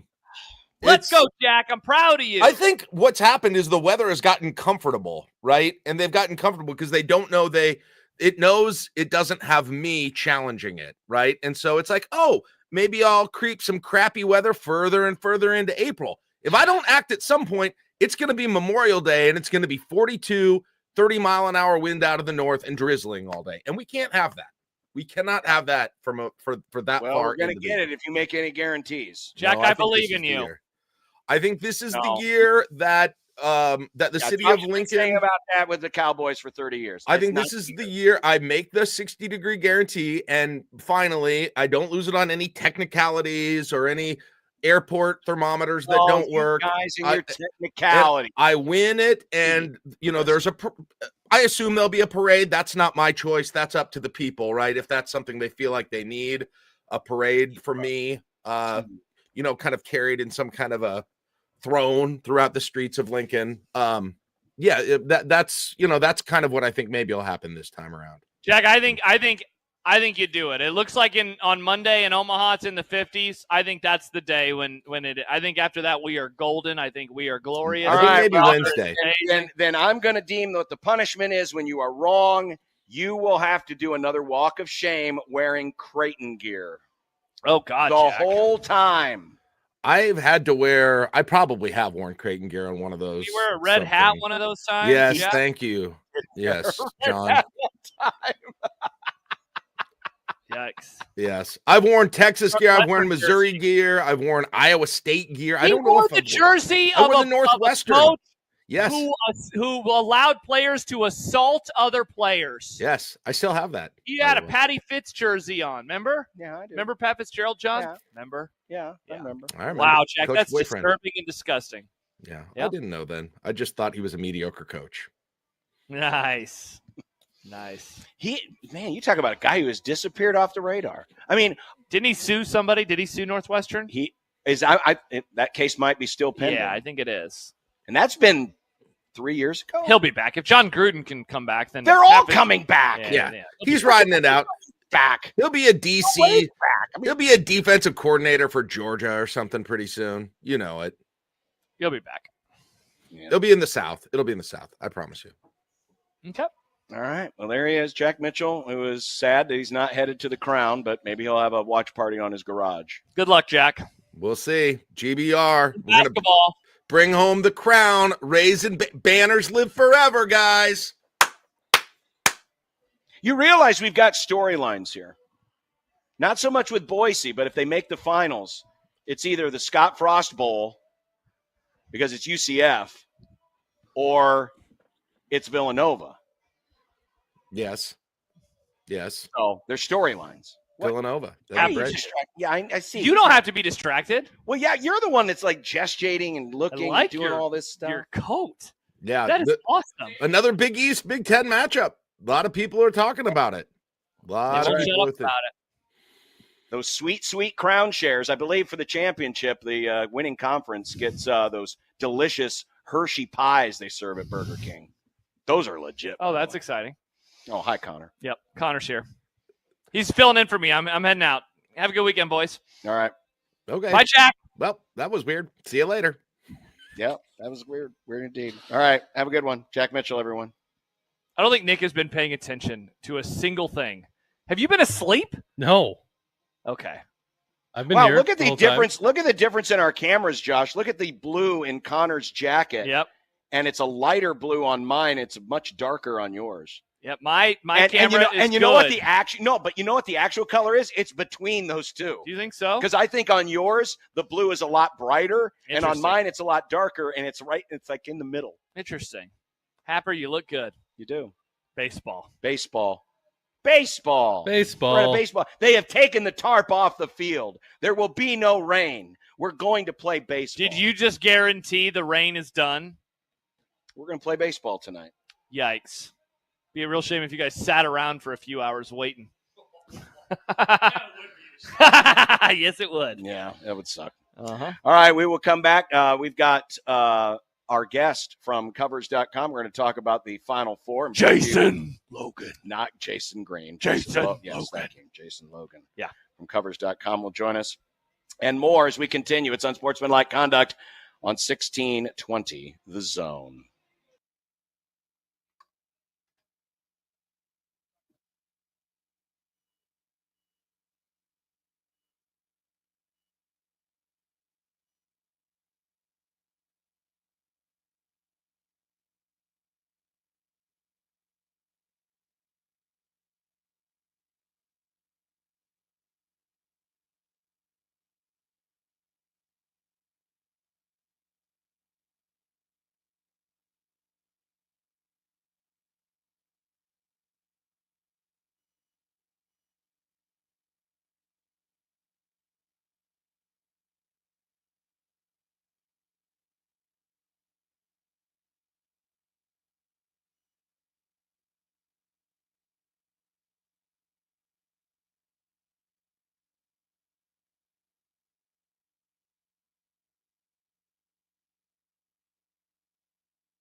Welcome back to the program, 402-951-1620. You want to join us? The poll question, of course, is up with the Creighton expectations now that Freeman and Dix and Graves, I got to get used to all these new names now, Graves, are in. Updated results, because we've had a few more voters since we retweeted it. Second weekend is still ahead at 49%. Make the tournament 25. Final Four 17, and all the way rounding here, but 10%. It's not unfair. Wow. It's not unfair to say that, to say all the way. No. To say that the expectations will be higher going into next year, because again, you're now. Do they have more known commodities 25-26 than they did going into 24-25? Do you think? Is that the question to ask? And if that's the question, then what is the answer? Well, known, yes, but not known at Creighton. That's going to be the difference, right, between the two teams? Because there will be a difference. You know, Freeman's not going to be Jays aren't going to be utilizing nearly as much drop coverage as they did with Ryan Kalkbrenner, because Freeman's rim protection isn't Ryan Kalkbrenner's rim protection. So there's probably going to be a lot more hard hedging, which means guys are going to be a lot more active out there. They're going to, you probably won't see the deep minutes played by I would say you won't see Freeman playing 38 minutes a game like you saw Kalkbrenner playing 38 minutes a game, because Kalkbrenner was such a huge factor on both ends of the floor. So, one of the factors that has to come in here is, all right, what are you going to do when Freeman's out of the game? I think one of the positions that, Creighton has left in these final four roster spots is to find another backup center. Because remember, you lost your backup center. Fred King's headed to Murray State. So they need to find someone that's going to fill that role. So it's the you hope you can get more, honestly, from it, instead of just a body who can perform. Right. But yeah, the work is not done, but certainly the ground, the foundation is more than set on this group. Now it's just a matter of, getting them in and, getting acclimated to the system. But that's now the way of the world with everybody. I mean, I was thinking of Kansas yesterday. We talked about A.J. Storr. They got nobody back at KU. They are literally going to reload with virtually, well, I don't know what their high school class is, but it'll be that, and then a lot of transfers. A lot of new a lot of schools are going to be going through that. Correct. Everyone's going to be building a lot. There was a graphic that we showed last week before the Sweet 16 games, and outside of Purdue, who had all 5 players were recruited and signed and developed at Purdue. Were they the only school, or was there another school? I know Wisconsin had a lot of Wisconsin guys, and BYU had a lot of BYU guys, but there were some I think Purdue was the only team that had all 5. All 5. I think a couple had 3, but that was it. And then otherwise, though, most of the 12, 13, 14 teams, it was 4 players that they hadn't recruited originally out of high school, or even up to 5. So that'll play a part. And real quick, because I know we got to go to break before we preview the Final Four, but Dan Wetzel tweeted this earlier today. At the Global NIL Summit run by Silver Wave Media, Blake Lawrence of Open Doors, friend of the Grum, said conference average of revenue share allocated to men's basketball for 25-26. Number 1, Big East, $5.7 million. Number 2, ACC, $4.4 million. Number 3, Big 12, $4.3 million.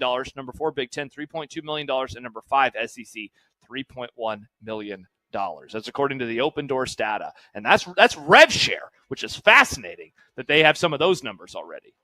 Fascinating. Yeah, I'd be curious to know, how many of those are hard and fast numbers, because again, a lot of this stuff is, can be hearsay, but if one of the bigwigs in the industry is quoting those things, then there's more. Blake's not going to do that. Blake's more not than a kernel of truth, 100% to those numbers. So that's very interesting to see how much ahead the Big East is, ahead of even the second conference, and the Big Ten being 4th. Yeah, exactly. On that and list, because you've got a football monster to feed. Yep. Speaking of basketball, we're going to preview the Final Four coming up next. Waiting in the green room, it's Jason Logan of Covers.com on 1620 The Zone.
We are your station for the NCAA championships and the Final Four and the national championship Saturday, Monday. Of course, will be heard right here on 1620 The Zone. Jason Logan of Covers.com joins us here on Unsportsmanlike Conduct as we preview the games, the semifinals this weekend. Jason, thanks for coming on. We appreciate it. Yeah, absolutely. Thanks for having me on. How has this been, this tournament, this chalky tournament been from a betting standpoint? Well, for the bad guys behind the counter, it's not been good for them. So, cry me a river for the bookmakers. Of course, the favorites, the money line favorites progressing. A lot of people love to throw all those money line favorites into a parlay and accumulate that and push that through. And then they've been covering as well, too. So not a great run for the bookies. But you know what? They tend to make their money in the end here. So, I think they'll keep the lights on. Jason, there's been a lot of talk this week since we got our Final Four set about how these are the 4 best teams according to a variety of metrics. For you then, looking at the games, trying to figure out some edges, does that make it more intriguing that in theory we're looking at the cream of the crop of the sport this year? I will say maybe there's a little more consistency because sometimes you get like one of those like an 8 seed advances or maybe like a Cinderella seed and they get to the Final Four and everyone's all hyped up and then they just absolutely get waxed, right? So I think at least we're promised some good basketball games and that's what we've seen so far. I mean, the games have been pretty good considering the Alabama Duke game was pretty much over from the first 3 minutes. But I think there's a little more consistency there, maybe less variance. But there's still lots to pick through. I mean, these betting markets now are massive compared to when I started betting on college basketball 20 years ago. You wouldn't see a player prop. You couldn't get a lot of these markets. And now, I mean, the bulk of my bets for the Final Four are player props. Jason, one more before we get to the games themselves. Given that these 4 teams are kind of a tier above the rest of the sport, would you say that there are tiers inside of this Final Four where you say that team or teams are above those team or teams? I mean, you want to look at the odds, and the odds right now say Duke, Florida, Houston, Auburn, but a lot of that is more about the book's liability. They're going to take blind action on Duke, and they've been taking blind action on Duke from the day that the odds hit the board, right? Dukies are going to bet the Duke Blue Devils. It doesn't matter. So you look at some of these sportsbook splits, and they're holding like 40% of the total handle of their March Madness title winning odds are riding on Duke. So they don't want any more Duke money. So when you see Duke as a 1-to-1 favorite, it's not necessarily an accurate depiction of their chances of winning it. It's just the bookmaker saying no mas to any more Blue Devils odds, right? So, you look at Auburn, they're the number 1 overall seed in the tournament. They were, for the bulk of the season, an undisputed top team in college basketball. Now they are the 4th overall favorite if you pay attention to the odds. So I wouldn't get too swept up in that. I mean, the projections, the game models are so drum tight. Both of these matchups coming down to probably 1 possession. So as we look now to the Auburn-Florida game, obviously these teams played earlier in the regular season, but you've got the great guard play for Florida, Janai Broome, of course, the great big for Auburn. Where do you see this matchup coming down to in the end?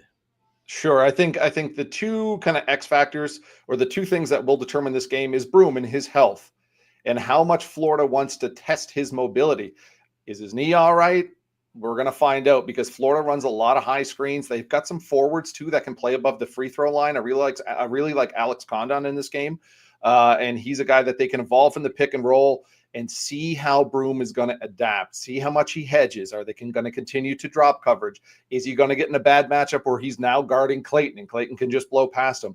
I think that's going to be the first things that we see from the Florida Gators do. And then in terms of what Auburn can do, I think Pettiford's going to be the X factor in this game. This could be a game that could be played at pace. Both of these teams are fine with turning up the tempo. And I think Pettiford, as we've seen in the NCAA tournament so far, he can come in and give them another gear and be fantastic and drop 20 points. And he can come into this game and embrace the pace and score 20 points. Or he's been red hot in the tournament. We have a 6-day break. You're moving venues. Maybe he comes out and he's ice cold. I'm always very hesitant to bank on these guys staying hot, especially when we get to the Final Four, because it's a big gap. And then they're moving to a bigger venue. The shooting, the depth of vision and all of that stuff can screw with you as well too. So I think those are the 2 factors is Broome's mobility, how much Florida is going to attack that. And then if Pettiford can come in and give them energy and points off the bench. both these teams have had excellent seasons. So when I ask this question, I don't mean to make it sound like Florida's been this wildly inconsistent team, because they haven't. But when I look at the two teams, Auburn has been deadly consistent all season long. Yeah. And Florida's had a couple of games. I can think of South Carolina game. There was a Tennessee game where they laid an egg. Does that cause you any concern, given that Auburn's been so steady and maybe Florida's due for, just enough of a hiccup? Yeah, I mean, I think the recency bias always plays into the sports betting side of things, and you have to be very careful with it, but it's also something that you can kind of bet against. And a lot of people look at Florida as being that team to beat right now. They went on that hot streak since beating Auburn. They'll go back and they're going to look at that game on February 8th, and they're going to say, wow, they came out and they beat Auburn in Auburn as double-digit underdogs. And then they went on a run, and then they won the SEC tournament, where Auburn honestly looked like they were maybe a little bored, or, they got to have that blip, and I think they got it out of the way. But if we look at the last two games, and even the last, even going back to the Creighton game, Auburn's starting to find their form again. They look fantastic against Michigan. They had that massive run. They played really, really well against Michigan State as well, too. So, I mean, I'm not discounting Auburn. And, Florida at times, especially against TTU, gave up a lot of easy looks inside. I found there was a lot of points in the paint coming from them. You can't do that against the Auburn Tigers. You can't give them anything easy. Jason, one more on this game. At Covers.com this morning, you wrote about it, of course, and you gave your prediction, and you do like Auburn. What's the thing when you look at this matchup that does give you pause if Florida is going to get the victory tomorrow afternoon? I mean, like I said, Broom's mobility, I expect him to be healthy. He practiced fully. He's going to be ready to go. It's really, I mean, this one is coming right down to it. Like I have some futures action on Auburn, so I'm kind of like hoping they get through. I'm trying to remember who I have in my bracket. I had 3 of the number 1 seeds and TTU in my Final Four for my bracket. I think I had Auburn. You feeling really good with that game. But I had Auburn losing to TTU, so I'm very much split on this when it comes down to the bracket contests and the futures and stuff like that. I don't have a bet on the side for this game. I will say that. Like I've gone prop heavy on this one because it's going to be a really, really tough one. If you look at the predictive models that are out there, even like the prop popular ones, some call for Florida, some call for Auburn. No more than a margin of 3 points. So this is, I'm hoping for a good basketball game. Maybe it's something where we see someone start cold and I come back and live bet on the other side. We saw that in the first matchup between these teams. Auburn came out firing. I think they're up 15-5, and then Florida just started roaring back. So there might be some chance for me to get into the in-play markets right now. But like I said, I'm a heavier on the prop markets in this. I like Broom's over on rebounds.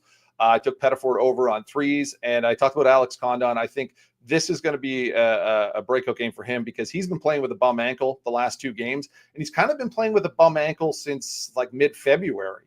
And you give him a 6-day rest. This is the healthiest we're going to see Alex Condon in a long, long time, and he's a very versatile forward. I think he can poke at some soft spots in this Auburn defense, and he had 17 against them on that February 8th game. Jason Logan, Covers.com, as we're previewing the Final Four. Duke has been devastatingly effective this whole tournament. What is if you look at the Houston side of things, what's the one big advantage that you see them having in this matchup? I think it's got to be their interior defense and how they just don't allow for penetrating passes to get in. They swarm the inside. You're not going to get any easy buckets, and you're not going to get any freebies. There's no offensive rebounds. There's no second chance points. There's no points off of turnovers. They don't allow a whole lot of fast break points. These sort of things are things that Duke really can thrive on. So I don't think their bigs are going to have a great day. It's going to come down to guard play. I think Duke is going to have to beat them from the outside. And the Blue Devils have been shooting exceptionally well from the three-point arc over the tournament. But again, it's a 6-day break. Things cool off. We're going to the Alamo Dome. It's this big cavernous arena. How is that going to change things as well, too? And Houston is just a fantastic defensive team.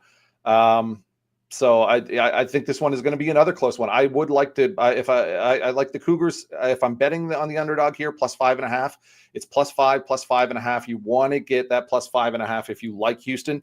That's one of those key numbers in college basketball betting, the 5.5, the 7.5. You definitely want to get above on the other side of those numbers. How do you think Houston's going to defend Flag? Well, they've got the bodies to do so. I think they're going to swarm him inside, and then Tugler's just fantastic as far as an option to throw on those top talented guys. He's been tangling with the Big 12's elite all year.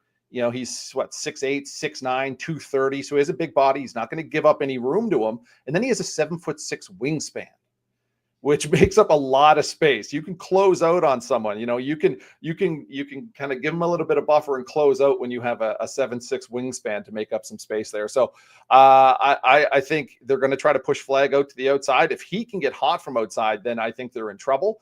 But there's not going to be any easy buckets inside. Like I said, Houston doesn't give up second chance points. They don't give up points in the paint. They don't give up fast break points. And if you look at the way that Cooper Flag scores his points, that's where they're coming from. They're coming from in and around the rim, and those looks just aren't going to be clean for Cooper Flag. Jason, any inside knowledge on what maybe some potential future lines would be for Monday based on the matchups? I haven't looked. There's usually they will put some look ahead lines out there in terms of what it's going to be. I mean, I think a Duke Auburn, you're probably looking, because of the Duke liability, you're probably looking at Duke as like a 2.5 point favorite. I'd say it probably would sit around that same Florida line. And then a Duke Florida would be like a 2 point game, 1.5 point spread, I would say. Houston, Florida, probably 2.5 for Florida, depending on how bad, if Houston, you know, how bad they beat Duke, if they beat Duke. And I would probably look the same about that. So I think we're looking at one possession spreads either way, no matter who gets into this final. You have a favorite prop for the weekend? Yeah, well, we talked about Cooper Flag. One of my first bets right out of the chute was Cooper Flag under 19.5 points. There were some books that had this at 17.5. Some of the markets have dipped down to 18.5, but because the Dukies want to bet the Dukies, you can still find the 19.5 out there. If we look at Cooper Flag, just over his last 14 games, he's only scored 20 plus points 3 times. And that came against defenses that were nowhere near as good as Houston. The team total for Duke in this game is 70.5, which is substantially lower than the team totals we've seen from them going back to the end of ACC play. Yet Cooper Flag's prop is 19.5. Even if you do the crude math on it, he still should only, based on his percentage of points scored, he should only be maybe flirting with 16 points. That's where my projections came out here. So that was one of the first ones that I put out. I know Douglas Farmer, Rohit Panea, the guys that have been doing the Covers College Basketball show with me, that they're all on the Cooper Flag under as well too. So that was one of my favorite ones. And then the Janai Broom over 10.5 rebounds. Projections calling for about 13. He's grabbed 11 in 5 of their 6 postseason games. He had 11 against Florida. He's just a handful underneath the board. So I like Broom to go over 10.5 rebounds. And that was even money. Really good stuff. JasonLoganCovers.com. Jason, we really appreciate it. Enjoy the games this weekend. Yeah, you guys too. Good luck, and hope your brackets are looking pretty good come Monday night. You bet. Thank you, Jason. You're welcome, guys. JasonLoganCovers.com. When we continue, it is time to get to the other person in the green room. It's Kent's Movie Club. Let's do it. The killing of a sacred deer. Josh, never mind. Let's shaking not do his it. Head. Oh. I have been very mute on this. So last time you did that, it was the one about the menu, and you ended up loving that movie. Ah, that's right. Yeah, I don't think you're gonna love this movie. Well, we'll find out. I guess we'll find out what Kent thinks. We'll find out what we think. It's our Friday tradition. The Friday Movie Club with Kent Wolgamont next on 1620 The Zone. But first, your home improvement company has a tremendous offer for you because we are into spring cleaning season. And instead of cleaning your bathroom, maybe it's time to refurbish your bathroom. It's getting old. It's getting stale. It's not looking great. Maybe the tiling just needs to be replaced. You've been looking for that walk-in shower where you can transform your space by saving up to 30% off a bathroom remodel, plus save an additional 10% off and a free shower pan or bathtub. So you can turn that bathroom into a spa-like retreat. And your home improvement company is offering 0 down, 0 interest, and 0 payments for 12 months. That's until 2026. So call today, your home improvement company at 402-764-1720 and schedule a free in-home consultation. It's their biggest sale of the year. So let me repeat. Get up to 30% off a bathroom remodel, plus save an additional 10% off, and they're throwing in a free shower pan or bathtub. Also, 0 down, 0 interest, and 0 payments for 12 months. That number to call is 402-764-1720. 402-764-1720. You are going to love the difference with your home improvement company. Visit yhic.com and find out how. 402-764-1720, because trust me, YHIC is going to exceed your expectations and make your home better. It's their biggest sale of the year. Call today and love the difference.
Friday, the final day of the week. These are the voyages of the program Unsportsmanlike Conduct. Its ongoing mission to explore strange new movies, to seek out new bits and new edifications, to boldly go where no radio program has gone before. Oh, Elkins Movie Club. It's Elkins Movie Club. Elkins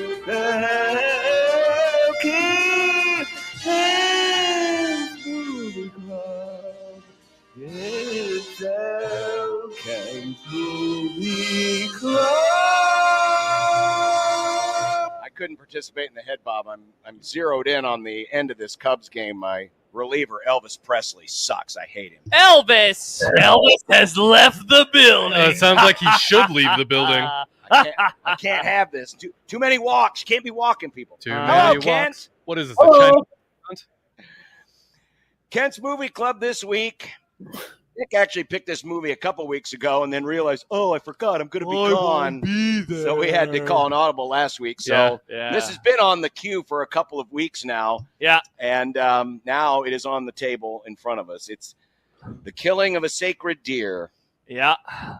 Josh thought earlier that it might be difficult for Nick to give us a quick Cliff's Notes as we start our review today. No, I got it. I thought it would be pretty easy. I mean, I think the plot is pretty self-explanatory, Nick, so go for it. So, The Killing of the Sacred Deer is a movie about both leg stuff and hand stuff.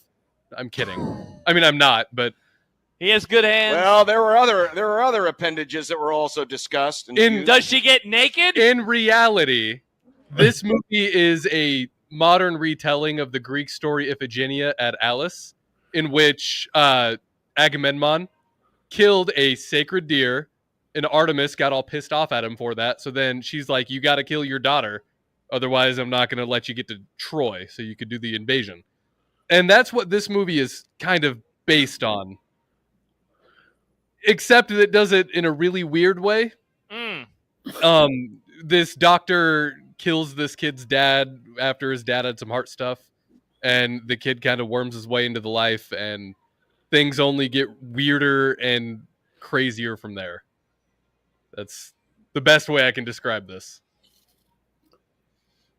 Did he do a good job, Ken? Ken, did he miss anything? Not in terms of plot, but I would here's what I would call it. And it is an absurdist black comedy stalker picture. Mm-hmm. And the kid is the stalker, and it's critical to know that it's done by Yorgos Lanthimos, the Greek director, hence the connection to the mythology, who has this, it's an art house. I should have thrown art house on the front of that, because it's art house type fare. And by that, I mean, there are multiple ways to look at it, but just look at the cinematography of it, which is largely a lift from Stanley Kubrick, with the real distant camera, and it makes everything makes the interior of this hospital seem like a prison almost, right? Correct. And those kind of elements, and his movies are always distant and off-putting a little bit, right? Why the characters all talk like how they do. Oh my gosh, they no emotion, all of that. Well, if you try to take that seriously, you're going to hate everything about this movie, right? Mm-hmm. It's a black comedy at heart. And if you don't get that part, I mean, at the end, it's not, but it's a psychological horror movie, but it's actually a black comedy more than that. I did think the movie did a very good job of setting itself up as a comedy before it got to the dark stuff. at the beginning when he's walking with his friend and they're just talking about their watches. I think that was a very good way of kind of easing you into what you're about to be in store for. Just talking about the water depth of these watches. Yeah. How far does yours go down? 200 meters. How far does yours? 100 meters. And then when he gets the kid gets the watch, and that, what does he say? Oh, it can go down 200 meters. And then when he goes to the hospital, hey, we have the same watch. Yeah. I'm like, I didn't realize that this movie was based off of the Greek play to begin with. So when I'd finished it, it left a weird taste in my mouth. But then after I realized the connection with the story, the Greek story, it sat a little better with me. And just seeing those connections, it felt like a lot more things made a little more sense after knowing that.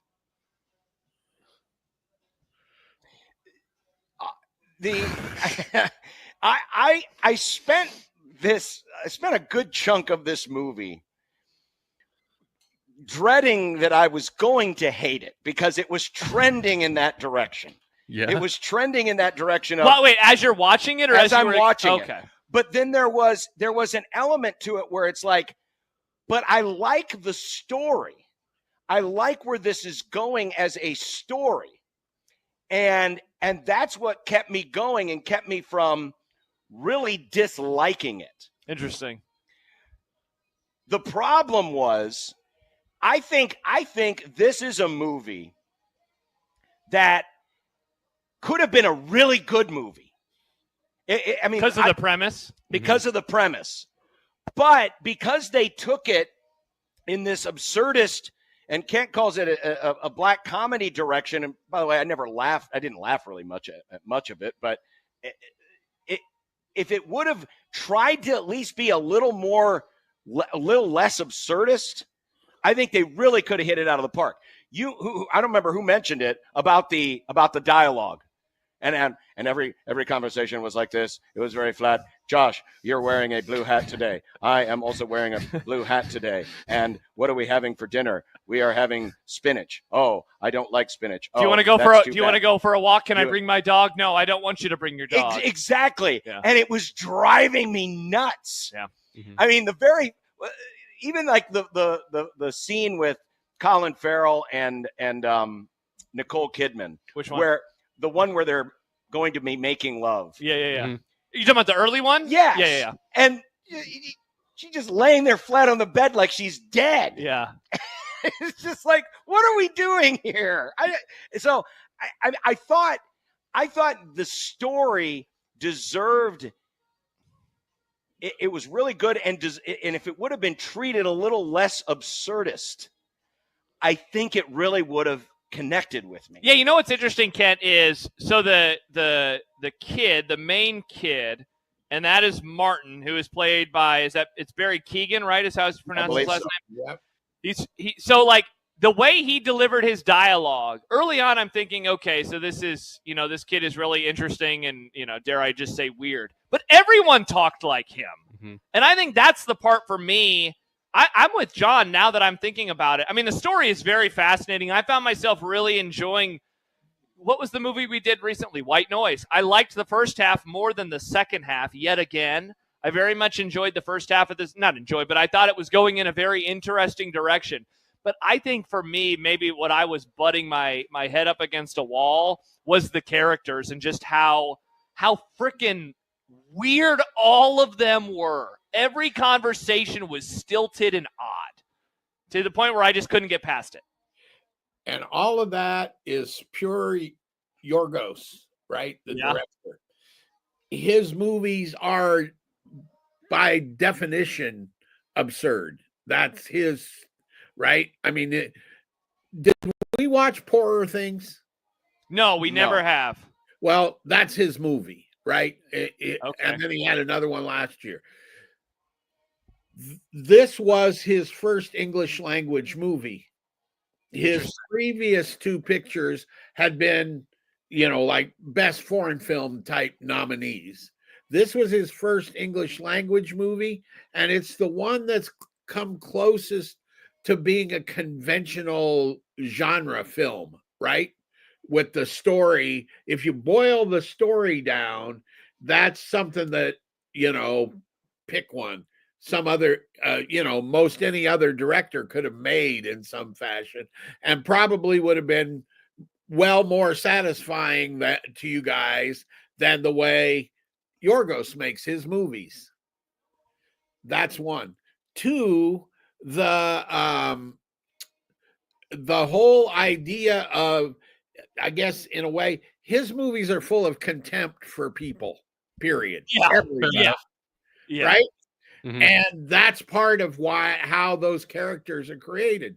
He is a very contemptuous director, right? Is there a good guy in this movie? Absolutely not. No. I mean, hell, even because I would have made an argument for a while that, like, Nicole Kidman maybe was a good character, but she has the conversation towards the end, like, I just kill one of the kids. Yeah. We can have another kid. Also, before that conversation, when she met up with his friend. Yeah, and let me ask you this, Kent, and I don't mean to step on where you were going, but do we believe for sure then that the Colin Farrell character did, like, that he did screw up, like, almost on purpose? Are we to believe the other doctor? Because that's the other part that I couldn't figure out too, of, like, are we sure? Why are we believing this child who's an absolute imbecile or freak that we're just going to follow him down this road? Everyone's like, let's just follow the kid down this road. I don't know if it matters. I don't think it's supposed to matter. Yikes. Yeah, but shouldn't it? Because how would a kid know that his dad's surgery got botched by this guy just because he tried? He's like, I'm just going to probably the same way a kid can magically just get people bleed from their eyes. And I guess, it's hard to argue with that. You're not supposed to. I think that's the least important part. Yeah, that's Weird the stuff. whole thing. All these things turn up in his pictures, right? And he doesn't explain them, right? Doesn't put any explanation how this kid can do this. He could have put in a minute and a half of dialogue and example, and it would, that's how he does it. He doesn't bother to put that in, right? Because and it's not like they didn't have the time, Ken. It was a 2-hour movie. And for the record, Ken, I don't need like an answer on. I guess when I ask that question, it's more I'm angry at the characters of like, why are you just believing this kid? But Nick's right too. Like the kid is also making people bleed from their eyes, so maybe we should just respect everything he stands for because he's going to try to kill you.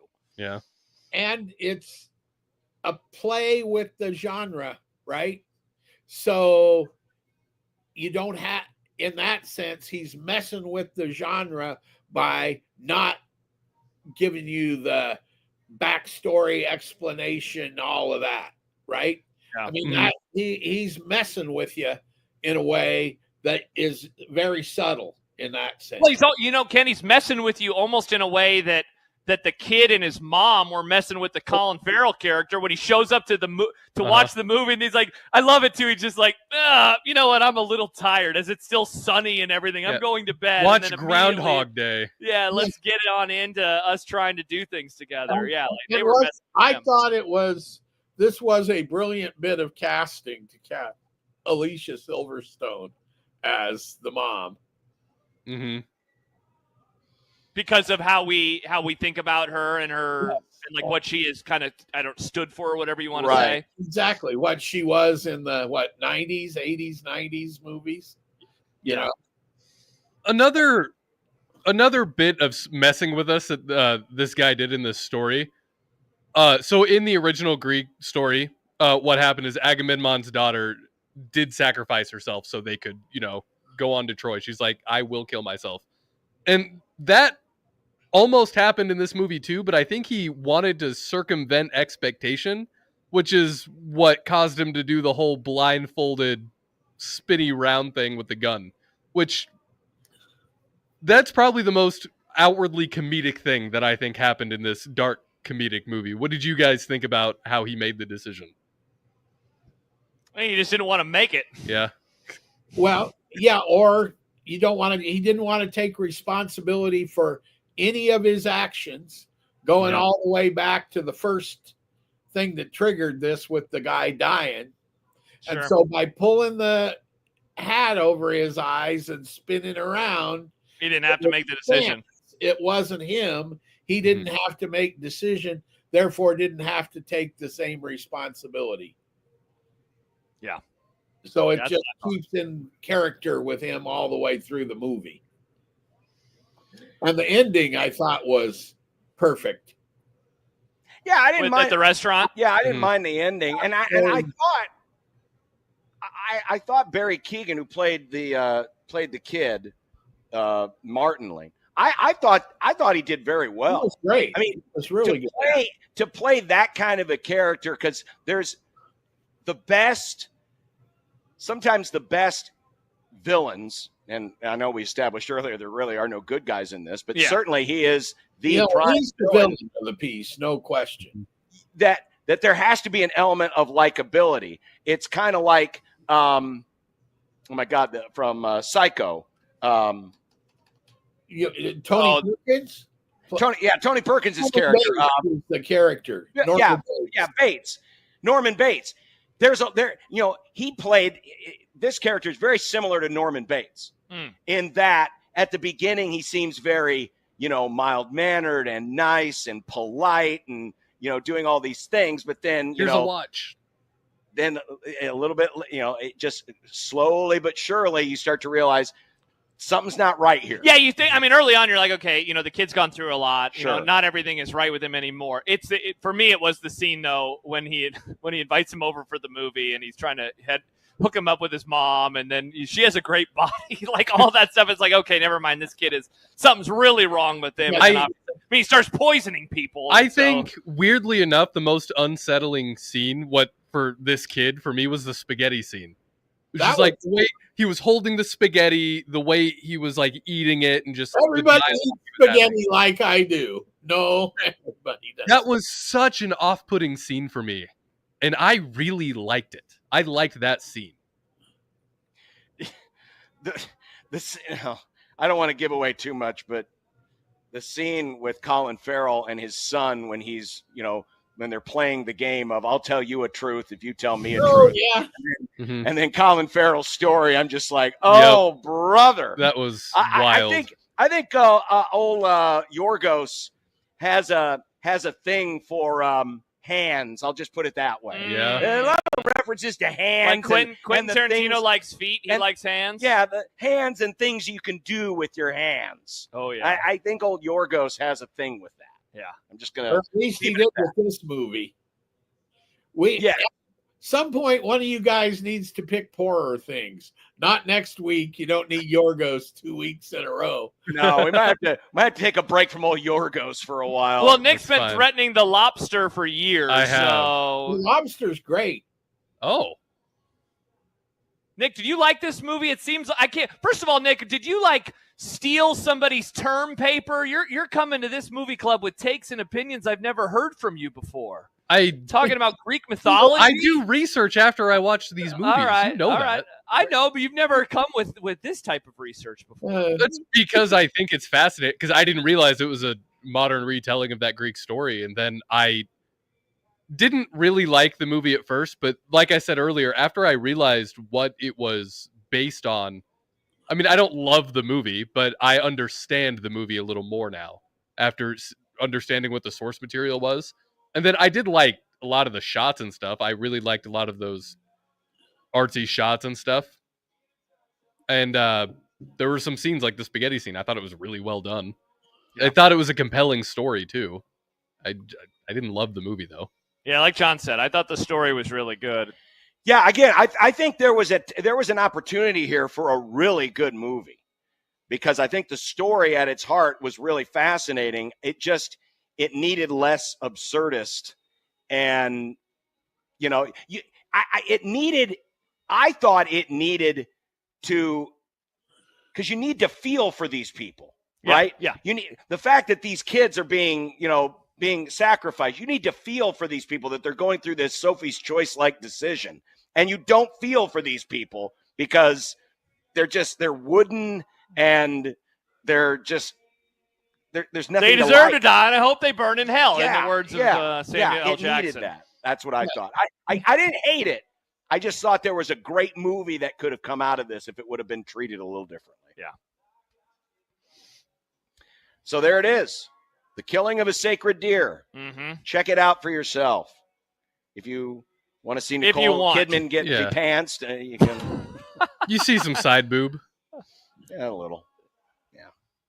Well, you get some Colin Farrell nudity while you're at it too. Don't Yeah. you? You ever just sit naked in the corner chair? You guys ever got out of the shower and just like decided to not get dressed for a few minutes and sit in a chair? I would never do that. I never have.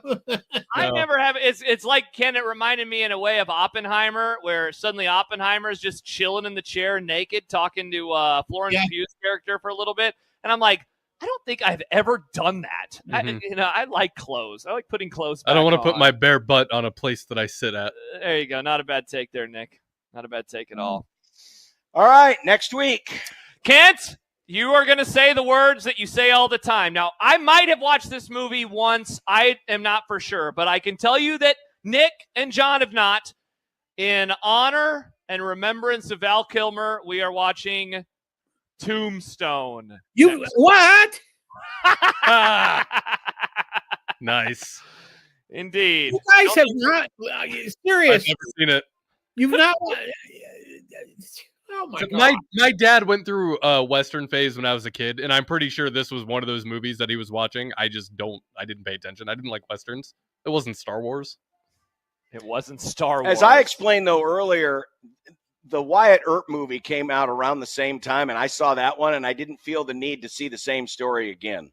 And this is a far superior film to the Wyatt movie. Right. Now, okay. Sometimes I remember exactly the screenings, right? And I remember seeing this. It was in the screening room in the Stewart Theater we had up on the 3rd floor, and walking out and just going, that was a great Western, right? And Val Kilmer is spectacular in it. He's the star of the show. And I remember walking out of the screening and talking to the guy that from the Douglas Theaters about that and how this thing is going to be a hit and he needs to put it in a bunch of theaters. And it was, and he did. The only other one of the other times I remember that was The Bodyguard, the Kevin Costner, Whitney Houston movie that nobody was paying any attention to. And I said, Frank, put that in as many theaters as you can. That thing is going to be a smash. And it was. Well, I'm looking forward to it. The texts are already coming in. First of all, I got a text asking if I never sat naked in between bouts of, well, you know. And the other one was somebody asking, John has never seen Tombstone. Mm-hmm. Yeah. What can I say? Yep. Well, we'll watch it next week. It's on Prime, by the way, for those who are wondering where is it at. It's on Prime. We will watch that movie. Kent, have a great weekend. Oh, I will. I have a very good opportunity to actually win a bracket by Monday. No kidding. Yes. So you were the guy that picked all the chalk. Oh wait, everyone picked chalk. So what needs to happen? I have Duke and Auburn as my final game, and if that comes, I win. How many Skittles do you get? It's unclear at the moment. I'm about 100, I believe. Oh, nice. Gotta love that. Make sure to brush your teeth after, Kent. Yeah, but if if Florida and Houston, Houston wouldn't hose me as bad, but Florida is my one that is not anywhere near the Final Four. Oops. Well, it happens. It does indeed. It happens to the best of us. All right, Kent, we'll talk to you next week. See you next week. Bye, Kent. That's Kent Wogemont, and that's Kent's Movie Club. Coming up, it's the Jacob Bigelow Memorial offseason football topic of the day. We're finally going to talk about the Tush Push. Oh, that's a good idea to work it in. I like that. We got John Walker. And John Walker at the bottom of the hour. We got predictions. We got content. Yep. We got happy hour. We have one. Oh, man, I was going to bring a beer. I got a delicious NA in my fridge, but I forgot You were going to smuggle a beer into there, Josh? Smuggle? No, Nick. Just walk in with it. You can do that when you got a media pass. Nick, you can just walk in. Yeah. All right. Back with more in a minute on 1620 The Zone. But first on the line is here to help you get involved with your team with NIL. NIL, of course, name, image, likeness, and a lot of college programs have to rely on NIL because that's how They are recruiting and retaining the best college athletes. Well, On the Line is based here in Omaha. They work with all three major Division I institutions, Creighton, Nebraska, and Omaha. They partner with those main collectives. And here's how it is. You go to athleticsontheline.com, you pick that favorite team, then you pick a sport, then you pick a measurable metric, and then you attach a dollar figure to that metric. So, for example, you could say, hey, for every Creighton basketball win, I'll donate X. And every time it happens, that becomes your donation, and it goes right to the school's official collective. It's rewarding your team when your team rewards you. And you set the budget. You can set the maximum, so you're never going to overcharge. On the Line will take care of the rest. It's gamifying your giving. Find out more by visiting athleticsontheline.com. That is athleticsontheline.com.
I don't know how far he went, so I'm just going to back out of it without saying anything that would ruin our relationship.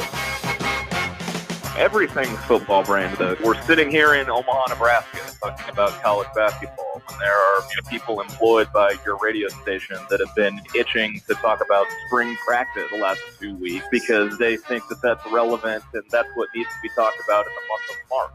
Dude, it's football season. It's March. Crimea River.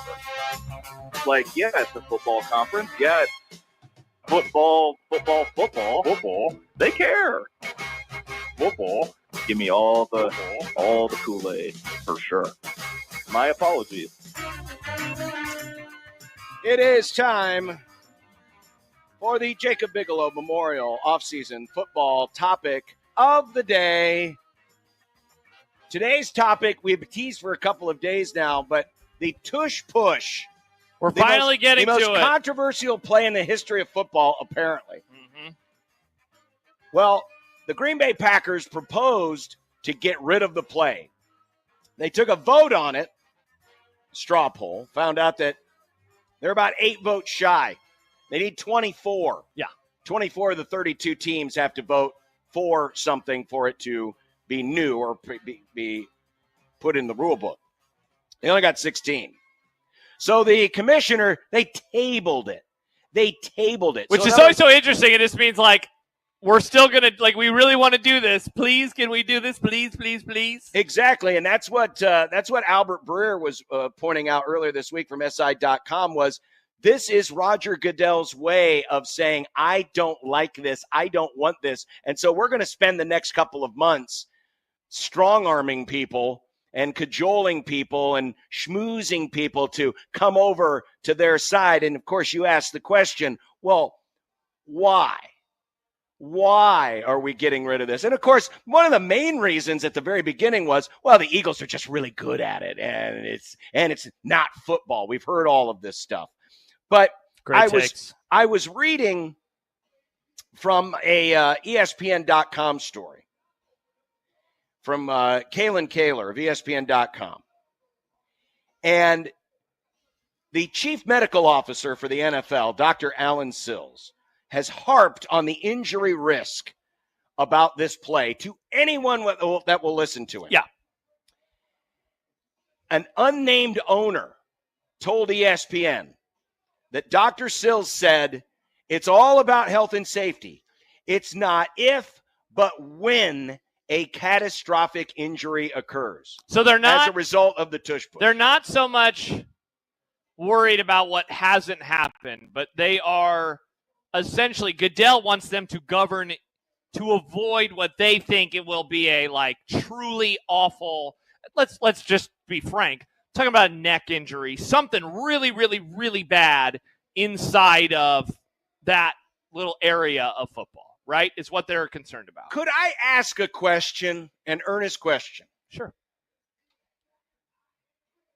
I'm trying to rack my brain as to what kind of a catastrophic injury is more likely with this play than it is in any other play in football, particularly the kickoff. Because remember, the NFL is now wanting to get kickoffs back into the game, get the return back into the game. They're going to push the touchback to the 35-yard line. Because they want there to be excitement on kickoffs again, even though they've also changed the rules to go away from the violent hits of kickoffs. But what is the catastrophic injury that is possible on this play that is more amplified and makes it more dangerous than other plays in football? Well, my guess would be if we're trying to have like a is it someone getting smothered? I'm asking an earnest question. I think they're worried that somebody's going to get paralyzed. I think they're afraid of somebody getting paralyzed. We're talking about because the way that the necks are bending and how weird it is. Yes, but it's guys. Sure, I guess I understand that to a degree. You calling the doctor a liar? But then why don't we just ban any deep in cut? Because on a deep in cut, the chances of the receiver getting blown up by a safety, that's a dangerous play. Sure. When you're talking about two forces running at each other at full speed and colliding, the potential for injury is there. And essentially what I'm doing is I'm calling BS on all of this, not necessarily on this play couldn't be dangerous. Of course it could be dangerous. Football is inherently a dangerous sport. What I am calling BS on is the fact that the NFL is still trying to lean on health and safety. So you don't believe avoiding that? You don't believe catastrophic that? Injuries. I don't believe it. Because guess what? In the same breath as they're trying to get rid of this play, or at least talking about getting rid of this play, guess what else they're also talking about? Adding an 18th game. Sure. So the idea of health and safety, the NFL has given lip service to this. Yeah, a few years ago, right before COVID, all the talk was about CTE and head injuries, and this could be the end of football, and people are going to stop playing football. I still believe that COVID came around at the perfect time for all of this because it got people not thinking about CT and head injuries. And then we got past COVID, and all of a sudden we don't talk about CTE as much. Do you as want to we talk used about to. it more? No, I really don't. I'm not. But what I'm saying is the threat to the sport of football by CTE is not what it was 6 years ago, because the NFL has done a nice job of just kind of pushing it off, showing lip service to health and safety by trying to ban plays like this. But yet in the same breath, oh man, we got to have that 18th game. So you it's not that you don't buy that this could be a dangerous play, it's that you dislike the hypocrisy. I don't like the hypocrisy. Well, yeah. If we want to get rid of this play because it's not football, if we want to get rid of this play because it doesn't seem right that you should be able to push someone for, I'll listen. I just don't, honestly, I don't know why they don't make the argument of this was a rule we didn't allow for years, and now why did we open the loophole? Why don't we just go back? Because it's a team won the Super Bowl with it, and it's viewed as, people do view this as, you only want to stop the Eagles. It's not about anyone else. Even though other teams do it. Other teams do it. The Bills do it for great success. Except for that one time against the Chiefs in the AFC Championship game. And they also didn't do it against the Rams. Yeah. Anyway, but that to me is the real crux if you want to get rid of the play. But of course, this is the way you can bring more people behind it, because if you couch it, if you drape it, if you cloak it in the terms so do you not believe that doctor? Safety. Do you not believe that doctor? I believe the doctor in that it is that there is a danger to it. But I don't think there's any more danger to this play than there is on a lot of other plays. So you don't believe the doctor then? Yeah. I don't believe the doctor that this play is so inherently dangerous, we must outlaw it. Because you might as well outlaw the whole damn sport. I know we got to get to John, so I don't want to keep going, but I think that there is a genuine fear, because I was listening to a couple pods this week about it, and one person described it. They were just like, there is such a genuine fear that they are trying to remove it, and if they don't, that somebody does get paralyzed this season or something. People would say, I mean, John, if you're, how many years have we've seen this? For now, 4 years? Yeah, 3-4 years. Can you think of one injury of any kind that has happened because of this play? I think Daniel Jones got hurt once, but not in terms of a career or league-altering injury. You're going to have a hard time convincing me that we're teetering on the edge of this catastrophic injury, because again, I don't see it. There's a lot of plays in the NFL that are on the precipice of a catastrophic the hypocrisy injury. of, if you guys really feel this way, then you should not be trying to add games.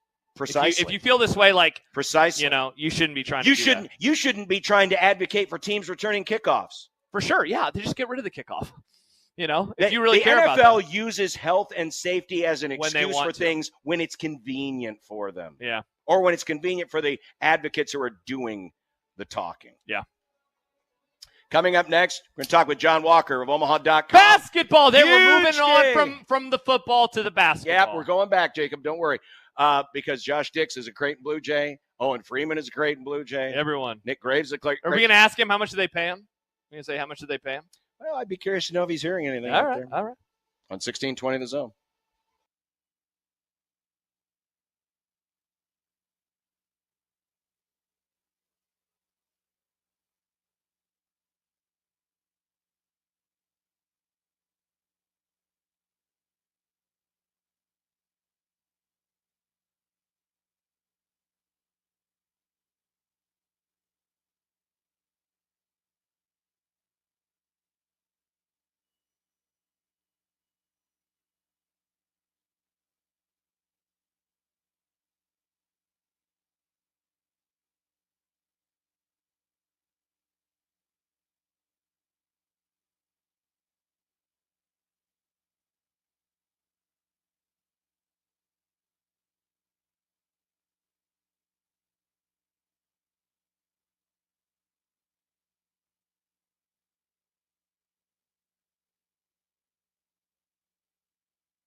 Well, the big news came out earlier this morning for the Creighton Blue Jays. It has been a busy last couple of weeks. Last week, they they announced it officially today, but last week we found out about Owen Freeman coming over from Iowa. Then earlier this week, the Blue Jays added another as they went to Charlotte and plucked out Nick Graves, point guard.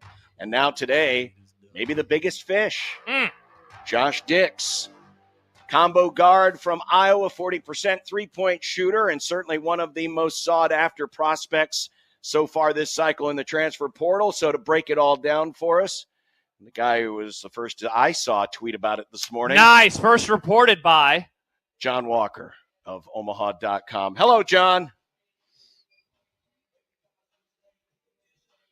John? Hello. Hey, John, how are you? Man, I'm good. How are you guys? Doing well. So, how surprised were you that Dix ended up choosing Creighton? Yeah, I mean, from what we heard, and from everything that was out there, and I think I should make it clear that this was a very tight-lipped recruiting trail, and there was a lot of smoke and mirrors out there. But it was a very close to the vest recruiting trail. On Josh Dix's end, on Creighton's end, obviously, and at his other suitors, notably Illinois, Kansas, a return to Iowa, Indiana was floated out there a little bit too. And for all of those reasons, it's huge that Creighton is able to get Josh Dix, a move that seemed in jeopardy, a move that seemed almost necessary for a team that needed a presence at the 2 or 3. And they certainly got one of Josh Dix. I was surprised, guys, because of how much had been made of it.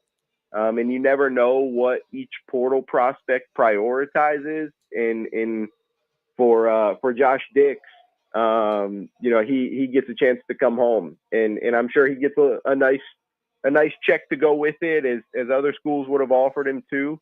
But at the end of the day, guys, he's headed to Creighton, and it's a move that Creighton absolutely needed to happen. And it's a move that allows Josh Dix to close his college career, 10 minutes from where he grew up. John, speaking of that check, I reached out to a Creighton source that I trust earlier and asked, hey, what kind of numbers are we talking about here? And all I got in response was a lot.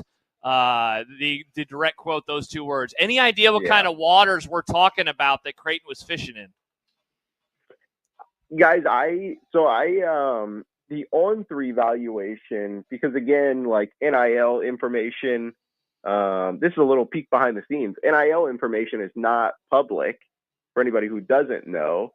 And it's especially not public when we're talking about private schools like Creighton. There's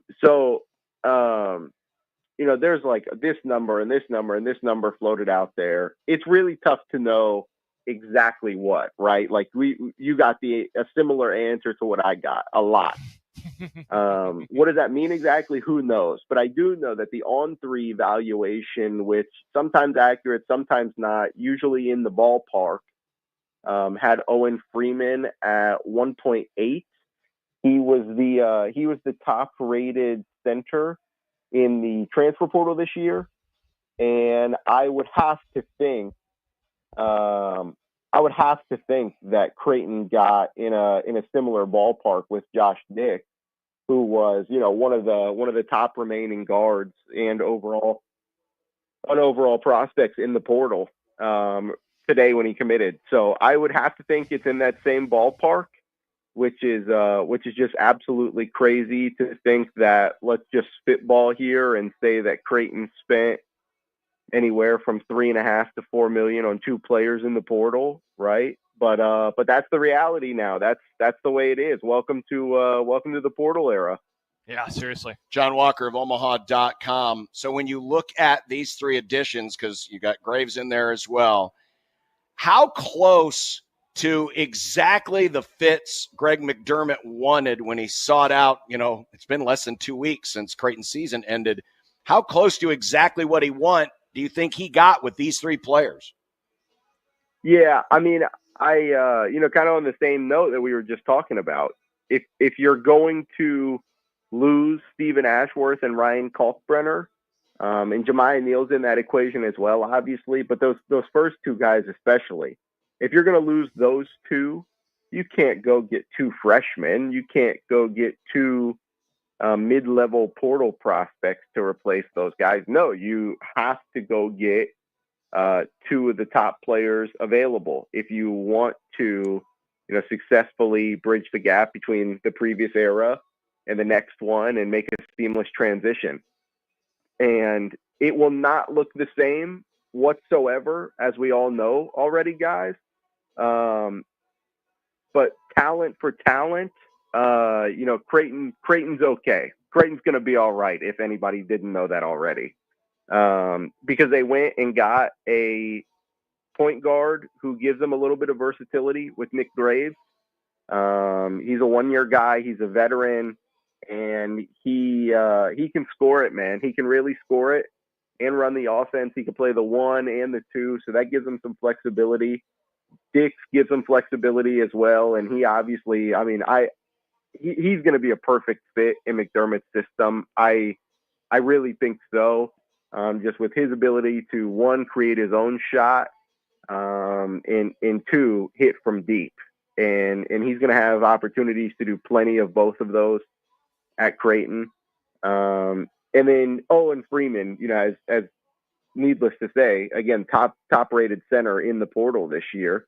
If you want to replace one of the best centers in the country, you go out and get one of the best centers in the country. So I think, long meandering way to say, really, really, really solid portal season. Like, we're not even 2 weeks into it.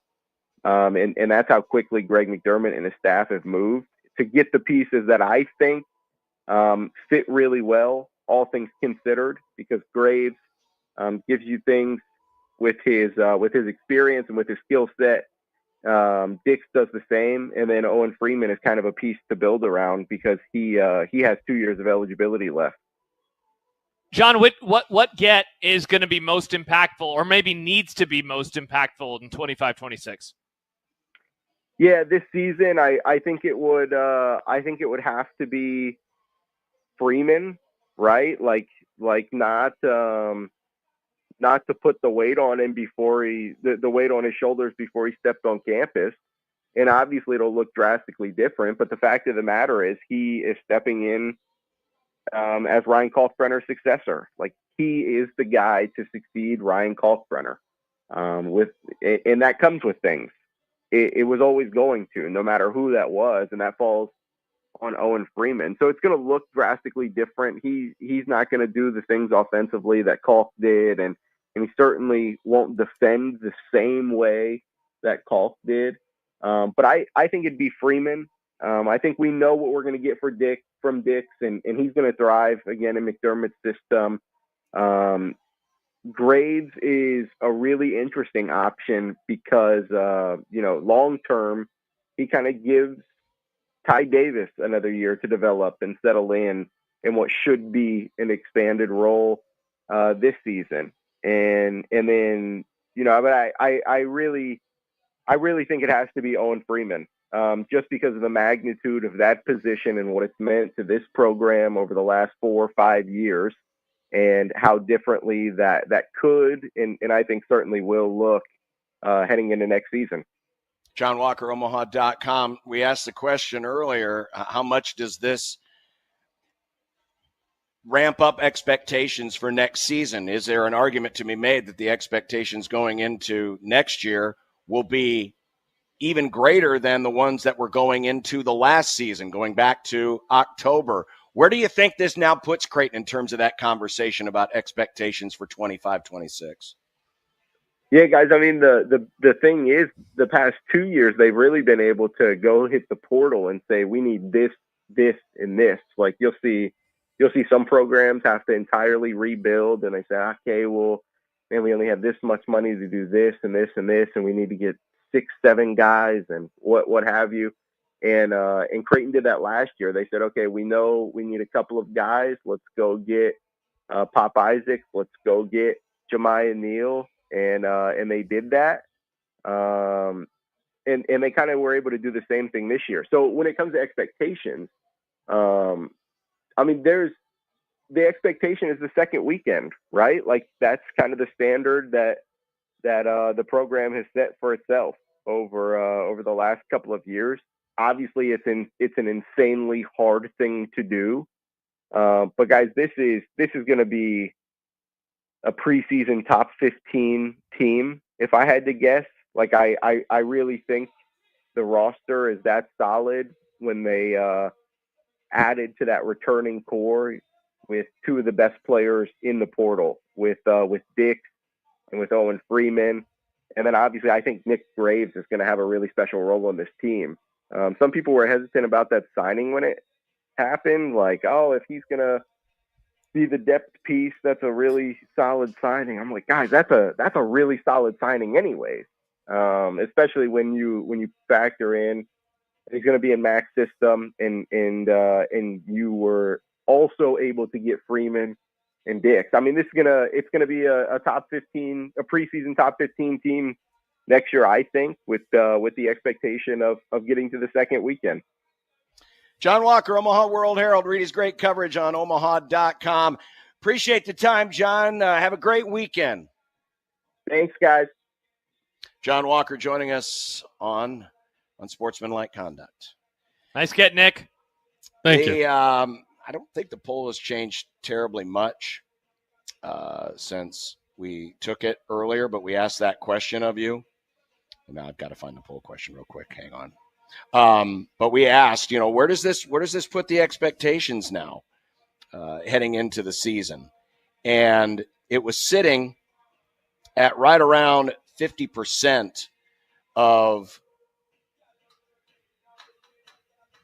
I'll find it. There it is. 50% second weekend. Right now it's 48% second weekend, 25% make the tournament, 17% Final Four, 10% all the way.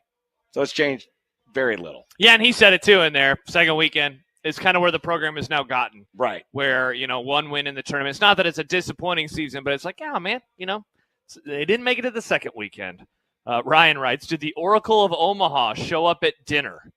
Many conversations about dinner. John, in an hour, you and I will be discussing You mean dinner. the dinner. The dinner. The dinner, The yes. dinner. yes. Hashtag the dinner. It's important. Not dinner, the dinner. Maybe he did. You never know. Yeah. If anyone wants to show up to my dinner and offer me that kind of coin, I'll allow it. I'll take it. Well, coming up next, it's a happy hour. Oh, let's and it's go. a One Beer Friday. Let's go. Send us a pic of what you're drinking. Use the hashtag One Beer Friday. Yeah, I know it's cloudy and it's cool, but a beer is good anytime. Some are saying this is the last Friday below 60 degrees. Only until a the fall. moron that wants to curse us to a terrible death would wish Death. or just a or tiny predict bit something chill. like this. You're saying 58 degrees and you would say, cursed. No, I'm saying that if you make promises, and you can't keep them, that you should suffer a great pain and punishment. That's a good thing I said the snow is done, and it is indeed done. No, you Looks were wrong. glorious out You there, were wrong. John. It's snowing at the Rockies game right now, Josh. Don't care about Colorado, Nick. This is talking about Omaha. Baptism by Fire says, good Lord, Josh, will you ever learn? I didn't say this. Jack Mitchell. Blame Jack. I did retweet. I will retweet You are it, though. two peas in a pod. He's just a very much older pea than you are. Sounds The like we need younger to pea. baptize You're the Josh younger in pea. fire. It's young pea and old pea. But I've got for the P-boys. happy hour today, a little loosey-goosey. We've got a trailer. We got a bit of a trailer. yes, wanna we have show that. you. That's uploaded. We got a bit of a trailer, but I also want to play some word association with you guys. Okay. Oh, fun. And we've also got predictions and content. So stay right there. We're live here at Charles Schwab Field, about an Charles hour and Schwab. 15 minutes away from UConn Creighton game 1 of their 3-game weekend series that you'll be able to hear on 1180 The Zone. We will be back right after this on 1620 The Zone.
be nice to have a boat. Throw. It would be nice to have a boat. Throw. It would be nice to have a boat. Throw. It would be nice to have a boat. Throw. It would be nice to have a boat. Throw. It would be nice to have a boat. Throw. It would be nice to have a boat. Throw. It would be nice to have a boat. Throw. When you're gone.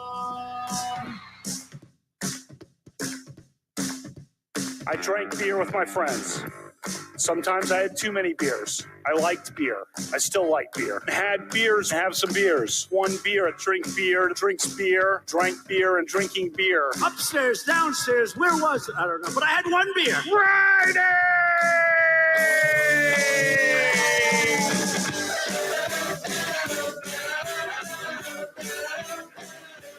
You probably have beer center. Each week, Ralph Club biggest contributor. Beer. I like beer. I don't know if you like beer, Senator, or not. What do you like to drink? Next week. I had one beer. Friday. Yeehaw! Hanging out and having some beers with friends, which I gladly do, and which I fully embrace. Well, you think it was... Nope, there was one beer. Friday.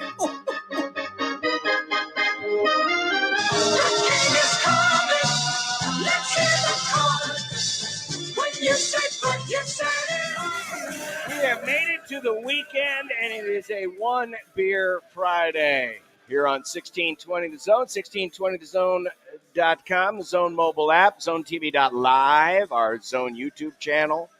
We got so many daggum ways to get the Zone.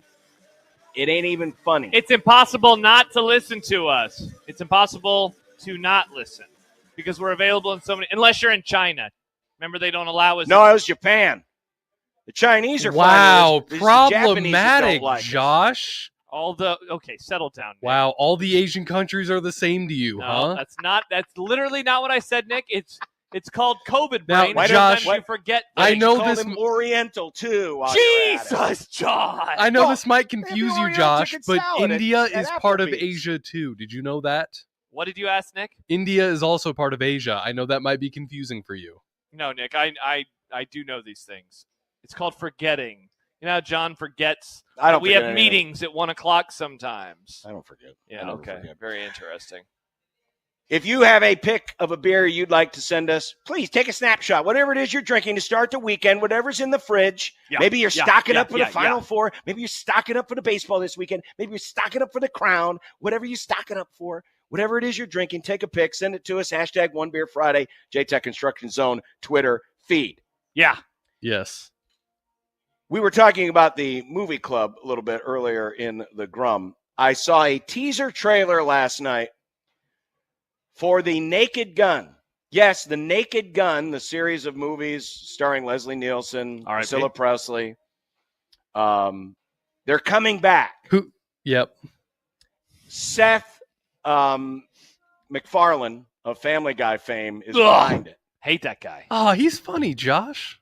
No, he is not. His stuff outside of Family Guy is pretty good. No, it is not. A teaser trailer came out yesterday. I did laugh at this because I wasn't going to watch this trailer. And then a friend of mine said, "Hey, have you seen the Naked Gun trailer?" Yeah. And I said, "No." Yeah. And he sent it to me. Now, as we know, sometimes they put all the best parts in the trailer and then the rest of the movie That's sucks. true. Now, this is it's a damn trailer, but they call it a teaser. It's a teaser. So it's not like the full 2-minute long trailer. It's only like a minute. 1 minute It's long. only a minute long, and we are only including 14 seconds Yeah. from that one. Yeah. This is a Rick Pitino length trailer. Correct. So so they're not remaking The Naked Gun. This is apparently like the next generation. So Liam Neeson. It's kind of like the Fletch movie we watched, Right. Which I really love. Yes. It's a continuation. Liam Neeson is playing Frank Drebin Jr. Qui-Gon Okay? himself. The son of the Leslie Nielsen character. Okay. And there is a scene where at the end of this trailer where Liam Neeson is looking up at a picture of his dad. And that's where this will start. That's where the video that I'm going to play is going to start. And what you'll hear, for those of you listening on the radio, if you're not watching it on the video stream, is we do recommend watching it. All of these cops are now kneeling at the front of all of these pictures of their fallen fathers, which is very funny. Like Which that's is a funny. funny bit, right? And then it gets even better, right? Yes. So here it is. And for those of you listening on the radio, we'll explain what happens at the end because it's very funny. It's very funny. Hi, Daddy. It's me, Frank Jr. Love you. Hey, Dad. Boy, do I miss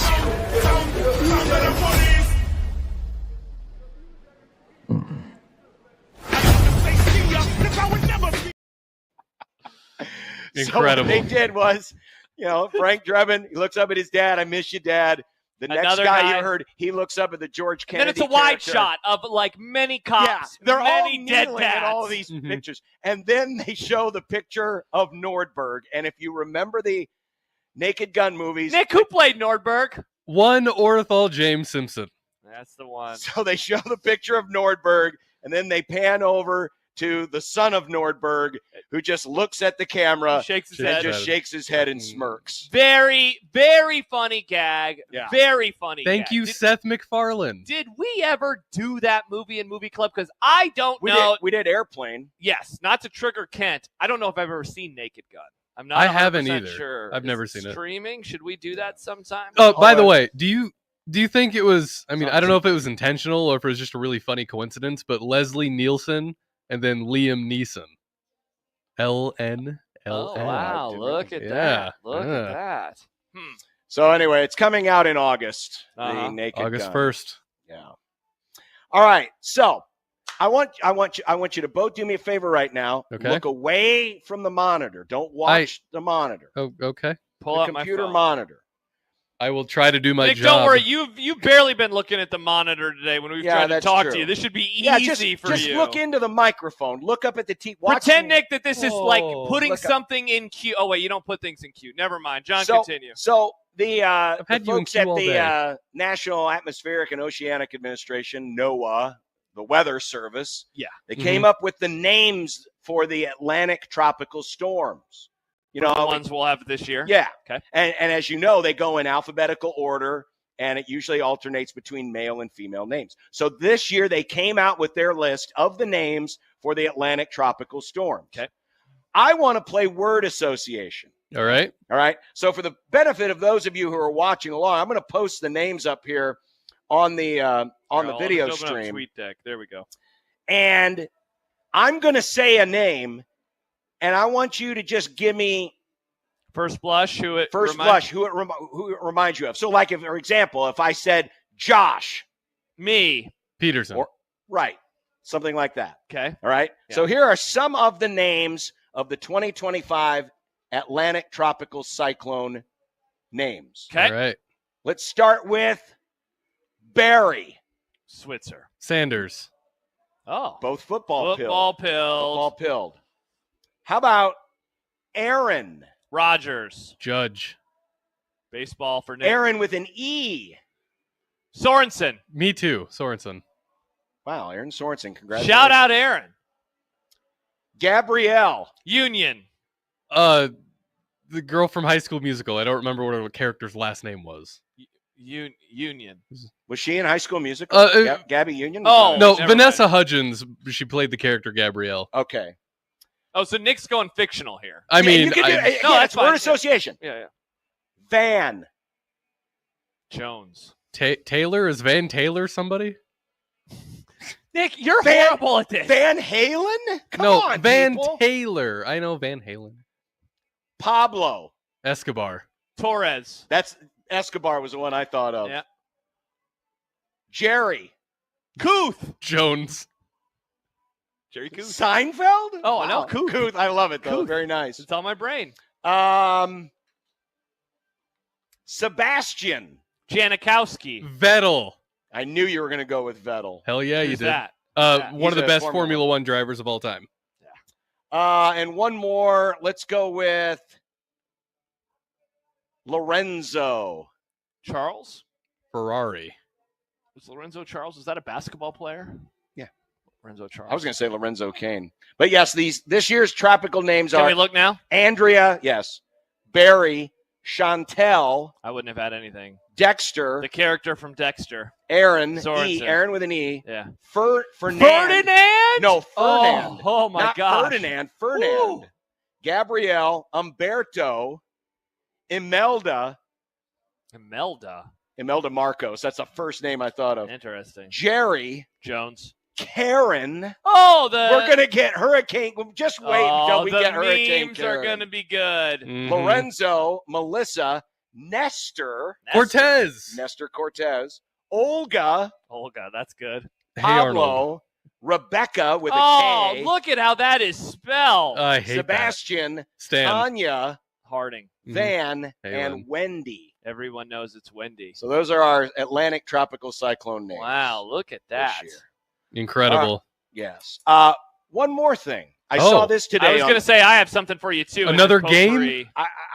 Yes, another game. I got another game. Wait, we're doing another game? Do I need to? Okay, I got to get. No. This time you want to look at the screen. All right. So I follow Clayton Anderson, our native-born astronaut. Yeah. Yes. And he tweeted out something today from an account called Earth Tracker. Oh. These are all like mega magnified images. Okay. I want you to guess what these are. What is this? What's this first looking? Wait, these are going to be like things that these we are know. actual Okay, things. this isn't like a fish at the bottom of the ocean. No, these are things that you would. I mean, that looks like some sort form of an ant with those eyes on bugs. Aren't they just absolutely wild? Yeah. Is it a moth? Nick says moth. I'm going to just guess. I'm going to be wrong, but I'll say ant. This is a mosquito. Oh yeah. It is a that's- mosquito. That's like, some gross crap right there. it gets worse. It gets grosser? It gets worse. Okay. That's an Who's ant. this guy? That's an ant. Yeah, I'll go with ant again. I'm just going to keep guessing. I've seen A ant. Bug's Life. All right. Very good. That is Isn't that the wild? close-up Like, real of the quick, face of an ant. There's a horror movie that you could build around bugs being bigger or something because they look like yes. freakazoids. Yes. Honestly, you could just design a bunch of Star Wars aliens. All right, this one isn't gross, but this one was rather interesting. What are these cubes? Is that? They almost look like. It looks like Egypt. Yeah, like stones you might find in a tomb in a pyramid. Is that salt? It's gonna guess sand. Nick Grimm. Nice. Wow. Grains Isn't of that salt. wild that that's what they look like when you get that close? Mm-hmm. All right, I got one more for you. Okay. But before we get to that, I was going to share this one, but I don't want people to never eat ramen noodles again. Oh, I just had that for lunch. Send a picture to Shane. Yeah. Yeah, you're not going to want to see that. Here's the last one. That's ramen? No. That's a fish. I've seen this one before. That's a fish? Yeah, I think that's a fish. But why would John bring up ramen? No, the ramen's that was a unrelated. side note. That was a side note. One of the many slides was that of a close-up of ramen noodles. Oh, I kind of wish you would have uploaded that now. Oh. I don't know I mean, it's a goober fish. It looks like a goober. Yeah, it does look like a goober. What is it? Tapeworm. Oh, yeah, that makes sense. Yeah. That's some nasty crap. That's the stuff that's crawling around in your intestines when you eat raw meat. Ugh. Thanks, John. Don't Make eat you raw sick. meat. Don't eat raw meat. That's a good idea there. Anyway, the site was at Earth Tracker. Okay. I want to look at this ramen photo. Yeah, now. I kind of want to see It the was actually ramen, a but video. Some of these were videos where it Okay. showed the telescope or that telescope microscope zooming in. Okay. And then, I've been eating a lot of ramen lately, though, so I don't know if I want to see it.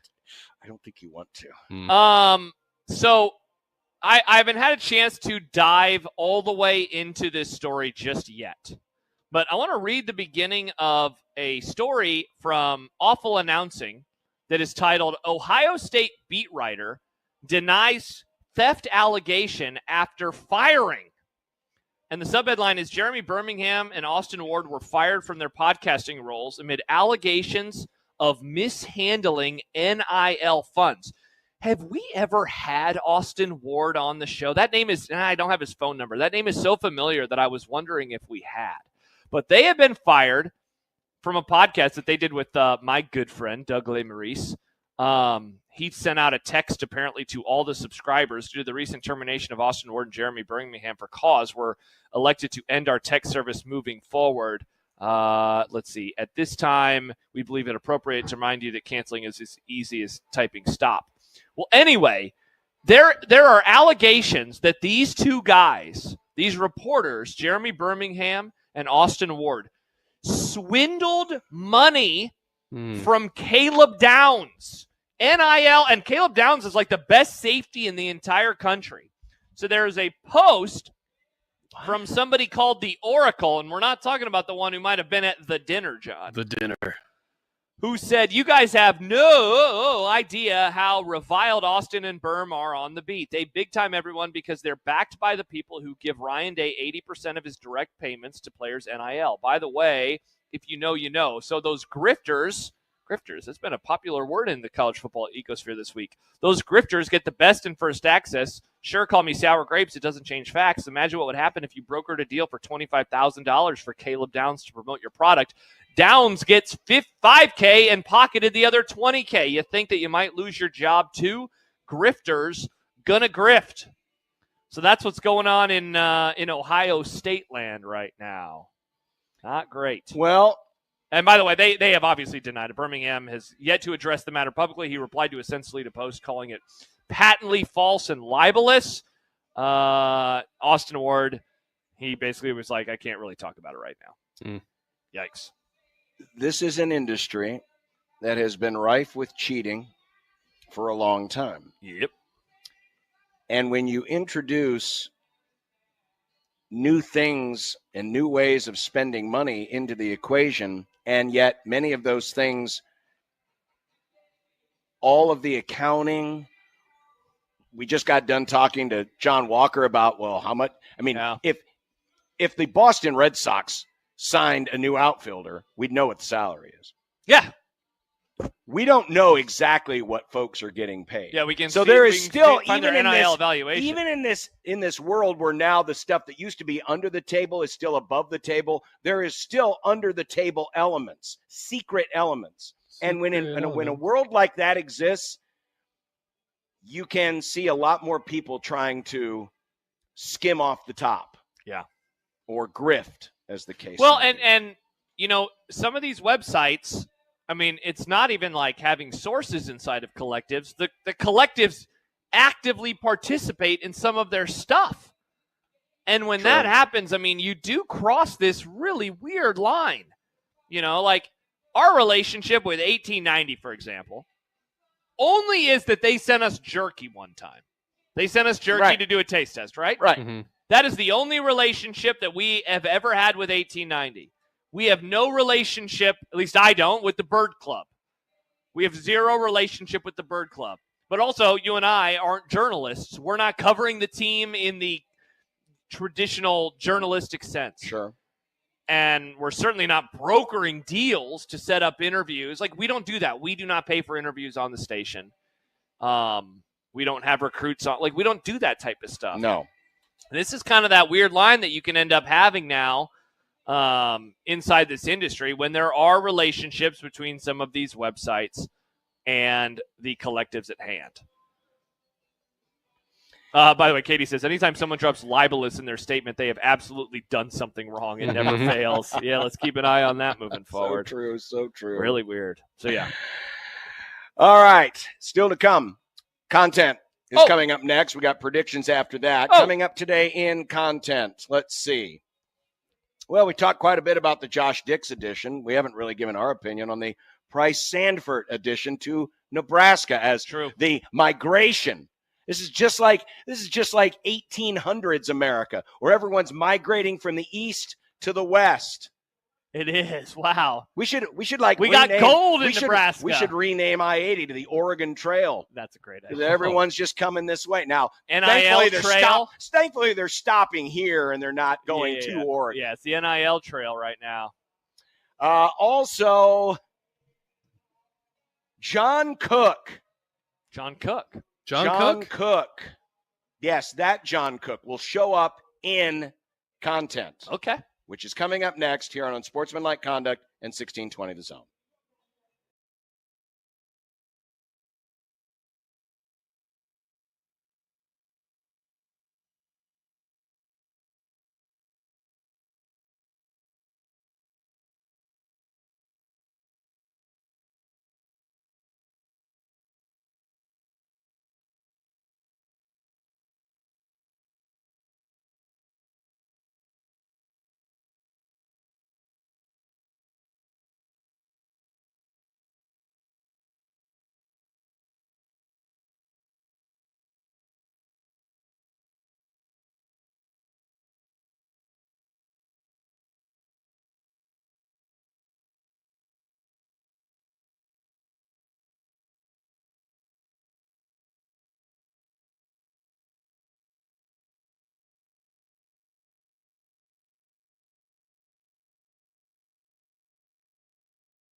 Look, I made you some Unsportsmanlike content. Unsportsmanlike content. Unsportsmanlike content. Content that's unsportsmanlike. Hey, it's time for some content. I love it. By the way, a little breaking news. Julio Jones has announced his retirement. Hall of Famer. God, it doesn't seem like he should be of retirement age. He was a true freshman in 2008. It's not that long ago, friends. I was 11. But that's longer ago than I would have guessed. Yeah. Wild. Nick, the passage of time is wild. Time flies. Yeah, as Tony Romo once said. All right, Nick. We talked about the Josh Dix addition to Creighton earlier in the Grum, but now comment on his former Iowa teammate Price Sandfort committing to Nebraska. Talked about it with Jack a little bit earlier, and I know this is the age that we are living in now, and it's happened in the pros for years, but I would say this is the first time a player who was a rival a few weeks ago and kind of broke your heart in Lincoln, which he did, has come to Nebraska. It's happened with other schools. Not to get on a lawn, John, or tell somebody to get off mine, but remember back when transfers in conference, you had to sit out 2 years? Mm-hmm. Man, those days are long gone. Seems like an important get, though, obviously, with his three-point shooting prowess. The beginning of Nebraska's roster makeover begins with this addition. The question is, how quickly can Nebraska make it over? Will they get more before Monday, which everyone seems to be rushing to get everything done before Monday so they can front load some of those NIL deals? Obviously, not everyone's going to be able to do it, but I will be fascinated to see how heavy the transfer portal people coming out of the portal will be in the next 72-ish hours. For the first time in history, the AP College Basketball Coach of the Year vote was a tie. What? Auburn's Bruce Pearl and St. John's Rick Pitino break the tie.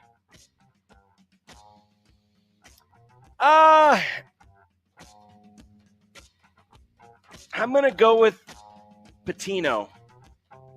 St. John's, I know they disappointed in the tournament, but St. John's being a 2 seed, winning the Big East, both regular and postseason, being as dominant as they were at times in the Big East Conference. Auburn, it's not surprising that Auburn's in this spot. And I wouldn't say it's super surprising that St. John's is in this spot, but certainly they did achieve at a higher rate than a lot of people had. Yeah, it's funny. You tell them before the season you're going to lose in the second round, I think people say, wow, what a nice second year for Rick Pitino.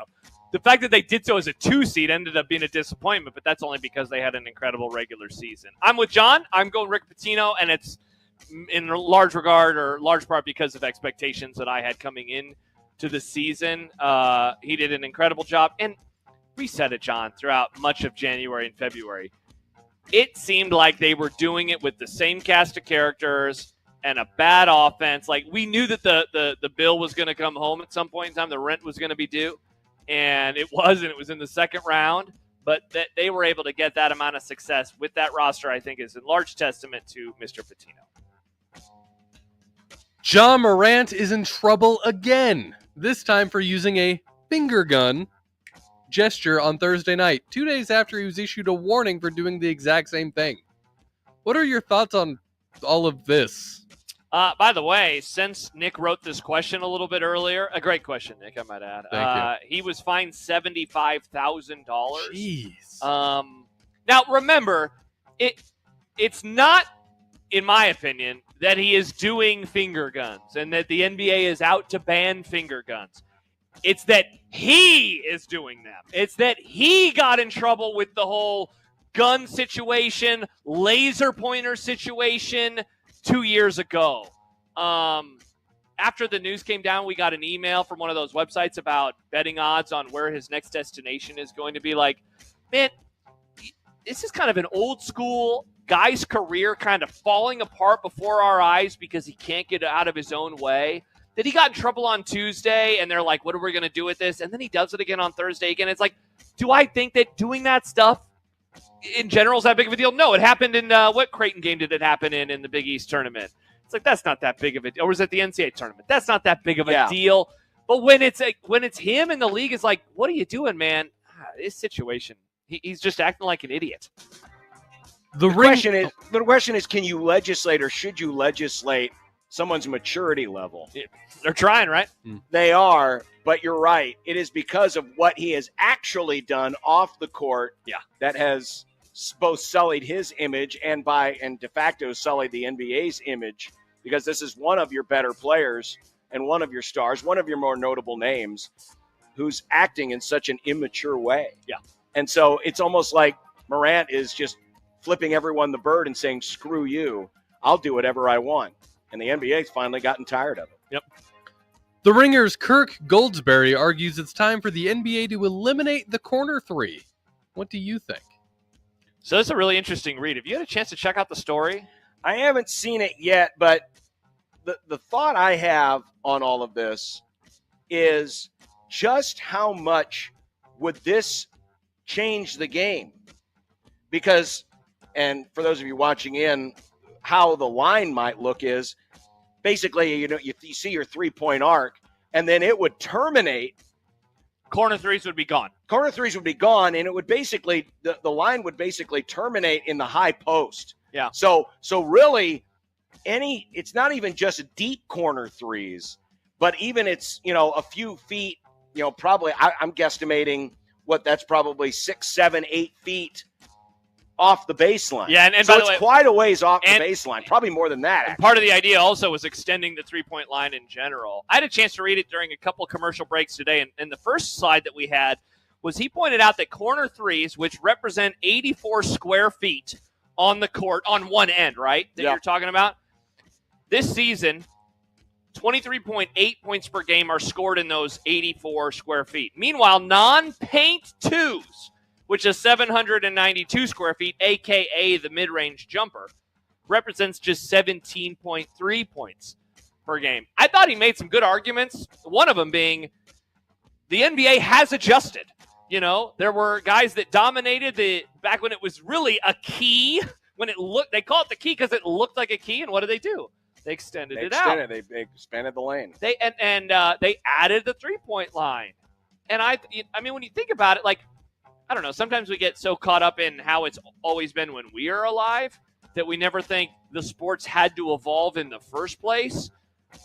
I don't hate it, but I am also someone who has gotten a little tired of just games being 3-point shooting contests, and it almost feels less about who's better or worse and more who's just knocking down shots on a nightly basis. I thought that he argued some excellent points. I highly recommend reading this story. It's really I would like to talk with some basketball, some coaches about, okay, if this happened, how would you defend it? Because now you can basically play off the guys who would have been set up in the corner shooting threes, because now that shot is worth one less point. So you'll be happy if they want to take those long mid-range twos from the traditional corner. So now you can sag those corner defenders in just a little bit. How much more does that clog up the paint and create other issues? Could it lead to a dramatic decrease in scoring? Yeah. Because you're really condensing the floor. Again, there's no point. At least analytics would tell me there's not much of a point to go guard out to the corner. Because, go ahead and shoot that. Why would you shoot that shot if it's worth 2 points? Right. So I would be really fascinated to talk a little bit more in depth about how this might be defended and how much dramatically it would change the game of professional basketball. Yeah. It's time for another list. Oh, John loves these. List time, John. It's just tremendous. Today, Adam Rittenberg put together a list of 22 candidates to be the big-time college coaches. And wouldn't you know it, Tony, Mr. White, he of upgrading jobs to Florida State, I see what happened there, is on the list. No Cornhuskers coaches are. Is it time to ban Adam from the Grum? Why is it every time one of these national writers writes a story and Nebraska's not included in the list, do we have to ban them from the Grum? You tell me, John. I'm not banning anybody. Well, he banned himself. He doesn't come on our station. The only people I want to ban are idiots who think that Tony White leaving for Florida State was such a dramatic upgrade. Whoa, yeah, that means you're wanting to ban me. Hey! It's a lateral move. Wow. No, it's not, Nick. It's an upgrade. Great move by Tony White. No, Rittenberg doesn't come on our station anymore. Sad. It's been many years since we had him on. Many years. The 2025 MLB season has been full of fun stats so far, so why not another one? With their 1-0 loss to the Brewers last night, the Reds became just the second team in the live ball era to lose 3 straight games by a score of 1-0. Stats. Isn't it wild? We talk about it every time when there's some baseball stat that is the first time since blank. And we're always like, wow, how is that possible? This is only the second time. And it's the first time since 1960. John, your sport is fascinating sometimes.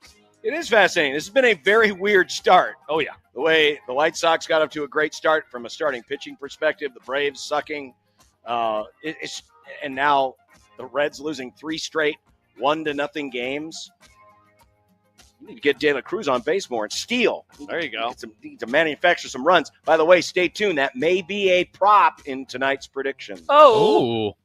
BTN is going to air some spring volleyball, including a Nebraska-Kansas scrimmage that they have added John Cook as an analyst. Did you see John Cook turning into one of us?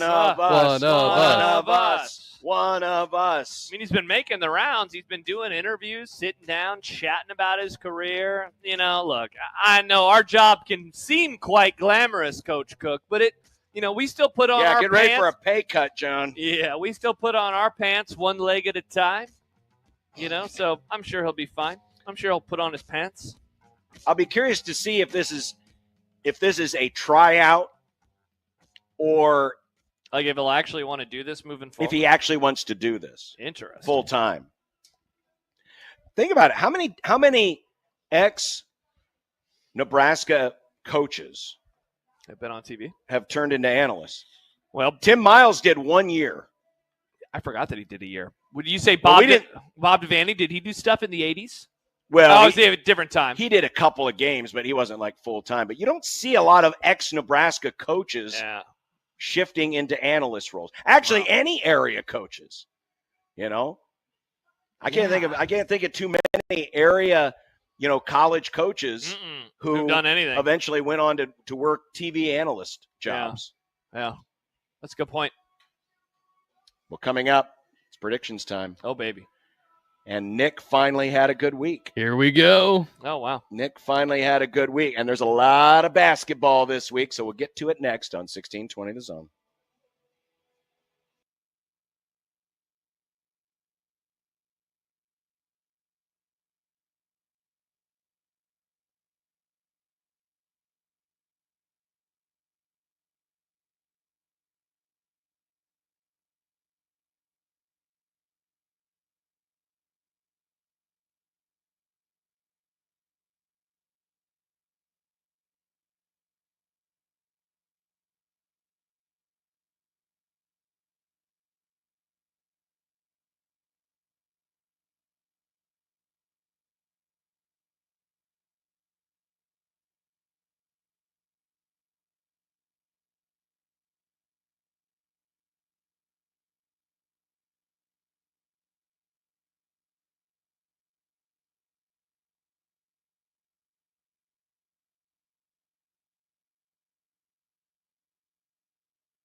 Ladies and gentlemen, it's time for predictions. Over, bet the over. Vikings in the over, bet the over. As you see, Nice. there's just a pen. Oh my God, John turned into a pen. John's a pen now. No. Oh, junk shot. I'm just a pen. Hi. That was the first John junk shot we've gotten in a while. I know. So we junk, missed, I don't know what you're talking about. we missed the junk shots, John. All right, last week Nick kicked butt in predictions. I'm Yeah, not he gonna did. lie. What did he do? Well, he went. Nick, this says he went last 11 week's- and 6, while the rest of us were sub 500. So he has taken the lead. Nick, I think we need to redesign this graphic. Oh, you're going to be. This is last week's record. It says last week. That's Nick, the this is- record after last week. But, Nick, that says last week's records. Do you. You know, if you'd have used PowerPoint, you wouldn't have that problem. Do you just like nitpicking every single thing that I do and create? I don't have to make these. I love. Wow, Nick is okay. Nick's actually upset. Never mind. I thought we were having fun today. I apologize. Every time I make something, you're like, oh, Nick, I would have done it like this and it'd be better because I did it. Just think that grammar matters is all I was trying to say. I don't think it matters because I've done it this whole time. It's been the exact same thing. I know. I and you're always only notice just it now. every week. No, I noticed it. I just didn't say anything until today. Anywho. Anyway. Wow. Let's get to some predictions tonight. The Nuggets are at the Warriors. Denver's a 1.5 point favorite in San Francisco. Nick, as our defending champion, say you what? The Nuggies. I'm gonna go Warriors. Warriors played last night. Give me the Nugs to win and cover. Points, individual points. Jokic versus Curry. Jokic by 2.5. Give me Nikola. I'm gonna go. Well, I'm gonna double down on the Warriors. Give me Curry. The wrong dude is favored. Give me Curry. Okay. I don't know why this game's on here. Nobody cares about these two teams. I Hell mean, I yeah, suppose they there are do. some people that care about the Pelicans, but certainly nobody cares about the Lakers. Only everybody cares about the Lakers, John, rent free. Pelicans plus 13.5. That's too many points. Give me the Pelicans. I like the Pelicans logo better. I don't. We're obviously going with the Lakers here. Come on now. They're going to rebound after last night's tough loss to the Warriors, who are playing a really good basketball at this. What? The team's just flipping and flopping down. No, they're not. floundering They're down like to the right line. there. Yeah, right there. Right there. 105 games back of first place. Right there. The Dodgers take on the Phillies. The Padres have already lost. Down with the Padres. The Cubs slapped him around today. Slapped him around. So they're no longer undefeated, but the Dodgers still are. When do the Dodgers lose at Philadelphia this weekend? Tonight, tomorrow, Sunday, or none at all, Nick? Sunday. You're going to go that late. Yeah. I'm going to say they get another win tonight and they lose tomorrow. Well, I'll make it interesting. Well, there's only two other options, but I'll take tonight. Ooh. Give me the Phillies tonight. Okay. The Braves still haven't won. They take on the Marlins. Wow. When do the Braves get their first win? Today, tomorrow, Sunday, or not at all? Oof. If they don't get another win, or their first win, excuse me, before we come back to work on Monday, Odson is going to be in a sour mood tonight. Saturday. I'm going to agree with Josh. I think they get it done tonight. The Reds, as we just established in content, haven't scored in their last 3 games. They've lost 1-0 in their last 3. Wow. When do the Reds score next? Over under the 4th inning. I'm going to take the over. You're going to take the over. Yeah. Undies. I'm with Josh. I think it's going to happen early. I think they're going to finally break through early tonight. Yeah. The Royals are hosting the Orioles in a 3-game set. Pick the series. I'm going to take the Orioles 2-1. I will also take the Orioles 2-1. Seems like I should take the Orioles 2-1, but I'm going with the Royals 2-1. Let's go Royals. Wow. Good luck. The best soccer in the world is... I didn't have it ready. That's my fault. It's La Liga. I'm not going It's to La Liga. It's La Liga. No, it's okay. It's You can be La critical Liga. of Okay, this. Nick, I dropped sometimes this we one. make mistakes. It's okay. La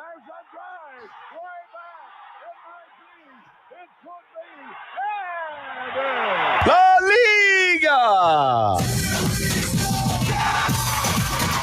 La Liga. That's Spanish for the Liga. La Liga! This weekend, my Girona Nice. takes on Carrie Elwes of the Princess Bride fame. Never saw that movie. Yeah, you did. We did it for Movie Club. We did it for Movie Club. I wasn't there that day. Wow. I know, and I just thought you never got did. around to watching it. Wow. Sad. Who I do you like my Girona. I like that one. I'm going to keep playing for... Nah, I'm going to go Girona. I will also go Girona. Wow, no one likes Carrie Elwes. All right, women's basketball, the Final Four. Texas is plus 4.5 against South Kakalaki. Nick? There was a guy who used to work here who was really high on South Carolina women's basketball. So in honor of him, give me South Carolina. There was? Yeah. Who was that? Chris. He was on the morning show. Wow. Yeah. I didn't know that. I'm just glad that South Carolina, after being so They're using it as motivation. So grossly underseeded and so abused by the committee, was able to somehow muddle through and make it this Who was far. the number 1 overall seed? It was UCLA. It was UCLA, and they're in the Final Four. I'm going South Carolina. I'm going to take Texas. Wow. Hook 'em. UConn 7.5-point favorites against UCLA. See, if I'm South Carolina, I'm happy because you avoid UConn for an extra round. UConn, they are a freaking wagon right now. They are destroying teams. Give me the Huskies. I'll also take the Huskies. Man, that's a lot of points. Which is why you're going with UConn. In the grand scheme of things, it's not that many points. I'm going with UCLA. I'm going to take It is UCLA not, Nick, but in a Final Four, that you're going UCLA? Whoa. Whoa, wow. Okay, well, thanks for the point, John. What do you mean? I got 7.5 points coming my way. Thanks for the point, John. I got 7.5 points coming my way. When UConn wins tonight by 19, then you'll be like, rats. Maybe. Yeah. Who wins the whole thing? I'm going to go with UConn. Yeah. Same. Wow, no pushback. There. No pushback. Don Staley will definitely use that as motivation. Oh, yeah. I heard this radio show in Omaha, and they didn't even give us a chance. Men's basketball. The Florida Gators taking on the Auburn Tigers. Florida is a 2.5-point favorite against Auburn. So our new friend of the Grum was very much Auburn-pilled. He was very confident. But, man, I like the cut of Florida's jib. Give me the Gators. Chomp, chomp.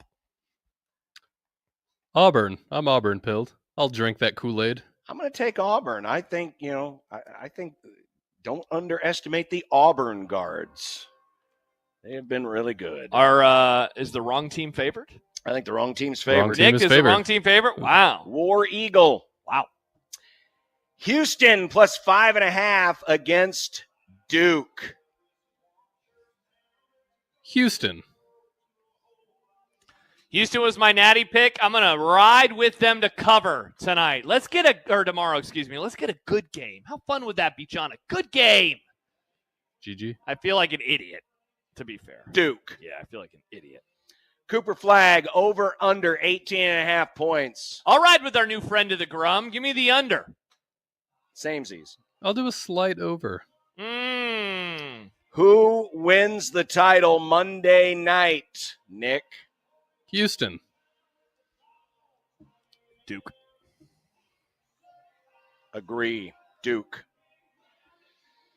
Here at Charles Schwab Field, starting in just a few minutes, Creighton and UConn. Jays need to get off to a good start in Big East play, so they're not playing from behind, so they can make it into the conference tournament for the first time in 2 years. Pick the series. You know, I talked to some sources earlier today here at the ballpark, and they said UConn's pitching is good. Do you agree with those sources, John? UConn has some pitching. It's not as good as I heard it was someone last year. describe them as the Paul Skeens of college baseball. Is it that good? No. UConn 2-1. I got Creighton 2-1. Man, when they put out that fresh chalk, it looks so good. It does look good, doesn't it? I'll cautiously subscribe to Creighton 2-1. Wow. Nick, are you going to talk about them in wooden bats and rubber hats? Don't know. You'll have to find out. Interesting. Nebraska. What a week it's been. Where's this one at? This is in Lincoln. Nebraska versus the Rutgers. Nebraska has to win this series. Oh, they do. They have to win I have this a guess series. then on what They're they will 2-7 in league play. Yikes. Now, the good news is they've played all the West Coast teams they're going to play in the regular season. So now it's the traditional Big Ten, and nothing spells more traditional Big Ten than the Rutgers. Is Rutgers good? But is Nebraska good? Well, That's no. the real The answer to that is hell no. I'm taking the Huskers 2-1. I agree with John. I'm going to be a hater. Give me Rutgers 2-1. And Nick, it's that time. It's the main event. Ladies and gentlemen, this is the main event of the evening. NASCAR. Nope, that's not what's on the screen, John. Oh, Nick tricked you. The Japanese Grand Prix. Well done, Nick. Who That's finishes not on the in sheet. third That's place? not on the sheet. Nick, excellent That graphic is work. not on the Way sheet. to play a trick. That This is good stuff, not Nick. on the Thank sheet. you. Sorry, we're going with it. We got to go with motorsports. So now I have to pull up the odds. This is the Japanese. Oh, Weeb Nick strikes again. Of course we're doing it because it's in Japan. So, John, Lando Calrissian is the favorite. Oscar, Piastri. Pistoria. Remember that guy? Yeah. Oh, he was Yeah, bad. the dude with the And then big legs. Max Verstappen is third best odds. I'm going to go with George Russell to finish third. Oh, that's your guy. You pick George This a lot. is stupid. Do I? Do I pick You George do. a lot? You love George. I'm George pilled. I'm going to go with Oscar Piastri. Oh, boy. All right, I had to change everything on here. What did you do? What did you pick, Nick or Josh? George Russell. George Russell, Nick? Yep, you pick George Russell. All right, Nick perfect. picked who? Oscar Piastri. Nice. Is Nicky Loud on here? No, he hasn't. I don't think he's living, John. Give me Frenchie Leclerc. That's a good pick, John. That's a really good pick. And now we get to your little. Boo! Now we get to your little. All right, thing. NASCAR Goodyear 400, pick 3. Give me Kyle Larson. Let's go. I'm just going to keep picking Christopher Bell because he's probably going to win yet again. And Is we're he? going to go with a bit of an oddball pick this week. You know what? What? He's been running up front, which is sad because I'm not a fan, but I'm going to pull a Bubba. Why do you hate Bubba so much? He's got a guy. bad attitude. I hate his attitude. You hate that guy. He's got a bad attitude. Why does he have a bad attitude? Ask him. Okay. I'll go with Bell. Yeah, I mean, Bubba's been doing well. And I'll go Kyle Larson. So you literally took the same 3. Oh, what? But just in a different order. Oh, my bad. I think I want Bubba, Okay. Oh, Bell, now you know he's going to blow up. And then, of course, he'll blame somebody when it's actually his fault. and Larson. Who was your John, second somebody one? did Larson, hang up that or news. Bell. That was true. That wasn't pretend. Remember? That was a real I'm not talking noose. about that. That was a real noose. I'm not talking It was about a real that. noose. I don't know what you're talking about. Ever since the noose incident, you've hated Bubba. No, I have You liked no. Bubba, and then No. someone hung a noose No. up. No. Remember that It noose? was actually, Nick? I remember the when he news. switched. It was when he switched to Toyota. Oh, that's when Nick started liking him. More of a Nissan guy. Get it? Who was your picks, Nick? I didn't even hear him. The year 2 and then Larson. Oh wow! So we were. So very we're similar. all the same. Good grief. Yeah. All right. We're almost done today. We're almost done. We're almost done. John's getting hungry. Well, I'm getting ready to go and do some baseball. Man, that's so exciting. You and Happer. I love getting in my car after one of these shows. And I know you do. Flipping. Well, yes, I do love that. I know you But love getting in your flipping car. on 1180 The Zone and listening to my pals talk baseball. I genuinely do. I love listening to John and Happer on the call. They're very good together. They're very funny. Happer talks about airplanes. It's going to be chilly in there. It is. Dude, I'm because happy the windows are wide open. I wore my coat. At I'm least not here, chilly. we just got this one little baby window. Somebody asked earlier, are you chilly, Josh? No, I'm not chilly. I'm comfortable because I've worn the coat all day. Yeah. Because I've worn it all day. Well, the dinner. What's for the dinner is next on 1620 The Zone.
When you knock us down, we're going to get up. And on the way up, we're going to bite a kneecap off. Crust is good on your pizza, not your ass. I will eat your ass first. He's tough as a Woolworth steak. And then it's going to take 2 more shots to knock us down. All right. And on the way up, we're going to take your other kneecap. I'm ready to hang them up, gut them, and skin them, and chop them up. You know what? I'm ready. My daughters aren't starving to death. I'll eat my neighbors. And we're going to get up, and then it's going to take 3 shots to get us down. And when we do, we're going to take another hunk out of you. Cliff, what are you going to take away as your best memory from playing basketball at Boston College? Probably just like going out to eat. I'm trying to remember. Oh, that's right. We had steak, baked potatoes, and a salad. That was dinner. Are you sure it wasn't red beans and rice? No, because I had the red beans and rice the other day. So it was steak, baked potato, and a salad. Was it good? It was delicious. It was wonderful. I had a little sour cream and put a little pico de gallo. A little wang in it? No, it's just a little pico de gallo. That's always nice. I've never put pico on a potato. Why do we call it pico? It's just salsa. Well, why do we call it pico? Well, It's a different kind of salsa. Yeah, because pico is just the chopped up tomatoes, onions, and peppers. There's not really. Well, the cilantro too. It's not right? liquidy. It's not as liquidy. It's not. You're right. It's just the veggies. It's just really the veggies with maybe a little bit of something in there, Yeah. a little cilantro. I hate cilantro. Tastes like my garden. Tastes like soap. It tastes like soap to you because you have bad genes. No, other people. I can understand not liking cilantro, but it does not taste like soap. John, there are. You don't know about this? It's a gene thing. I don't live in your little hive. I'm just learning about the Creighton burner community today. I can't do it. Oh yeah, this is what's for the dinner. For the dinner. For Thank the you. dinner. Yeah, But yeah, no, sorry. there are many of us. There are dozens of us that when we taste cilantro, it tastes like soap. It's a real thing. It is a real thing. Then these are the people who got their mouths washed out with soap as children because they were naughty. That is inarguable, and I did. So maybe that's what happened. Maybe that's what happened. Tonight, it is a Friday. It is still Lent season. I'm going to Monolithic, and I am having some fish and chips. Ooh. Fish and chips. Last night I got the hankering for Culver's, so I got a Butterburger. I that's good. I don't know about tonight. No idea. Who knows? No idea about tonight. Did you get fries? Of course I got fries. I like Culver's fries. Their onion rings are good. They are pretty good. Their cheese curds are good too, but I was a fry boy last night. Is that too much? Is that too much of a side if you get cheese curds instead of fries or rings with your burger? I mean, I would say yes. I love heavy. cheese curds. It's very heavy. Yeah. It is very heavy. I like it. I don't do it all the time, mainly because it's like, whoa, I'm going to feel. That's a lot of cheese. But it is so good. Very so good. good. It's good. So good. It's good. Guys, look at us. Look at us. Yeah. You're look sharing at the us. brain cell. Mm-hmm. Yeah, I don't know. I mean, tonight I'm guessing it's whatever Glenn ordered, or he's just giving us the little cards to go down to the concession stand, which, of course, for me means I would have to literally leave the broadcast and go get something. You could do that. It's I mean, a fun bit. You could have done that. You know, if you want to do that next time. Take a microphone with I you. Maybe could you can do the broadcast from the concourse while you're waiting for your burger.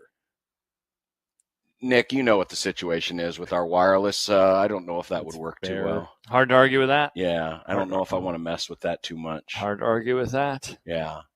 Well, this is going to be a fun weekend. Is it? Well, hopefully the weather will be nice enough. But you got the Final Four. This does seem like, and look, I know Final that Fours. Yes, that's true. We predicted it earlier. When I make weather predictions, everyone gets mad, so I won't do that. But if Jack was wanting to do a 60-day guarantee thing or 60-degree, I mean, this would maybe be the time to do it. Don't encourage. I should have told him that earlier. Stop the weather stuff. Should have told him that earlier when he joined us. He started it. Yeah. And you made it worse. Yeah, I guess that's true. Don't encourage each other. Yeah. But it's so fun, Jack. It's so fun. This is John. You guys remind me of a weather version of when Mr. H and Hitler would get together and they would just bounce ideas off of each other. I can't remember. I have and a they bad were terrible memory. ideas. They were all terrible ideas. I have a bad memory for today. Is that the over, Nick? Was that our first reference of Mr. H on the show today? Over? Honestly, I don't know. It's been such a long show. It has been an pops up incredibly sometimes. long show. Such a long show today. Yeah, We had a great time, though. We had a great time. We had a wonderful We had time Jack today. on. We previewed the Final Four. We talked about Nick's movie. All those fun things that we did. John Walker of the John Omaha World Walker. Herald. And we talked about the dinner. And we are in. This is what's for the dinner. For the dinner. And now the show is over. And now the show is done. And now our watch has ended for this week. But we'll be back next week. Talk about the Crown. Break it down. Basketball of the college variety will be over. Well, no, it won't, because there's a game on Monday. Over? Yeah, done. Like, finished. What? Since when? After Monday. Okay. Talk to you on the baseball side. Bye. Bye. And no line for the bathroom.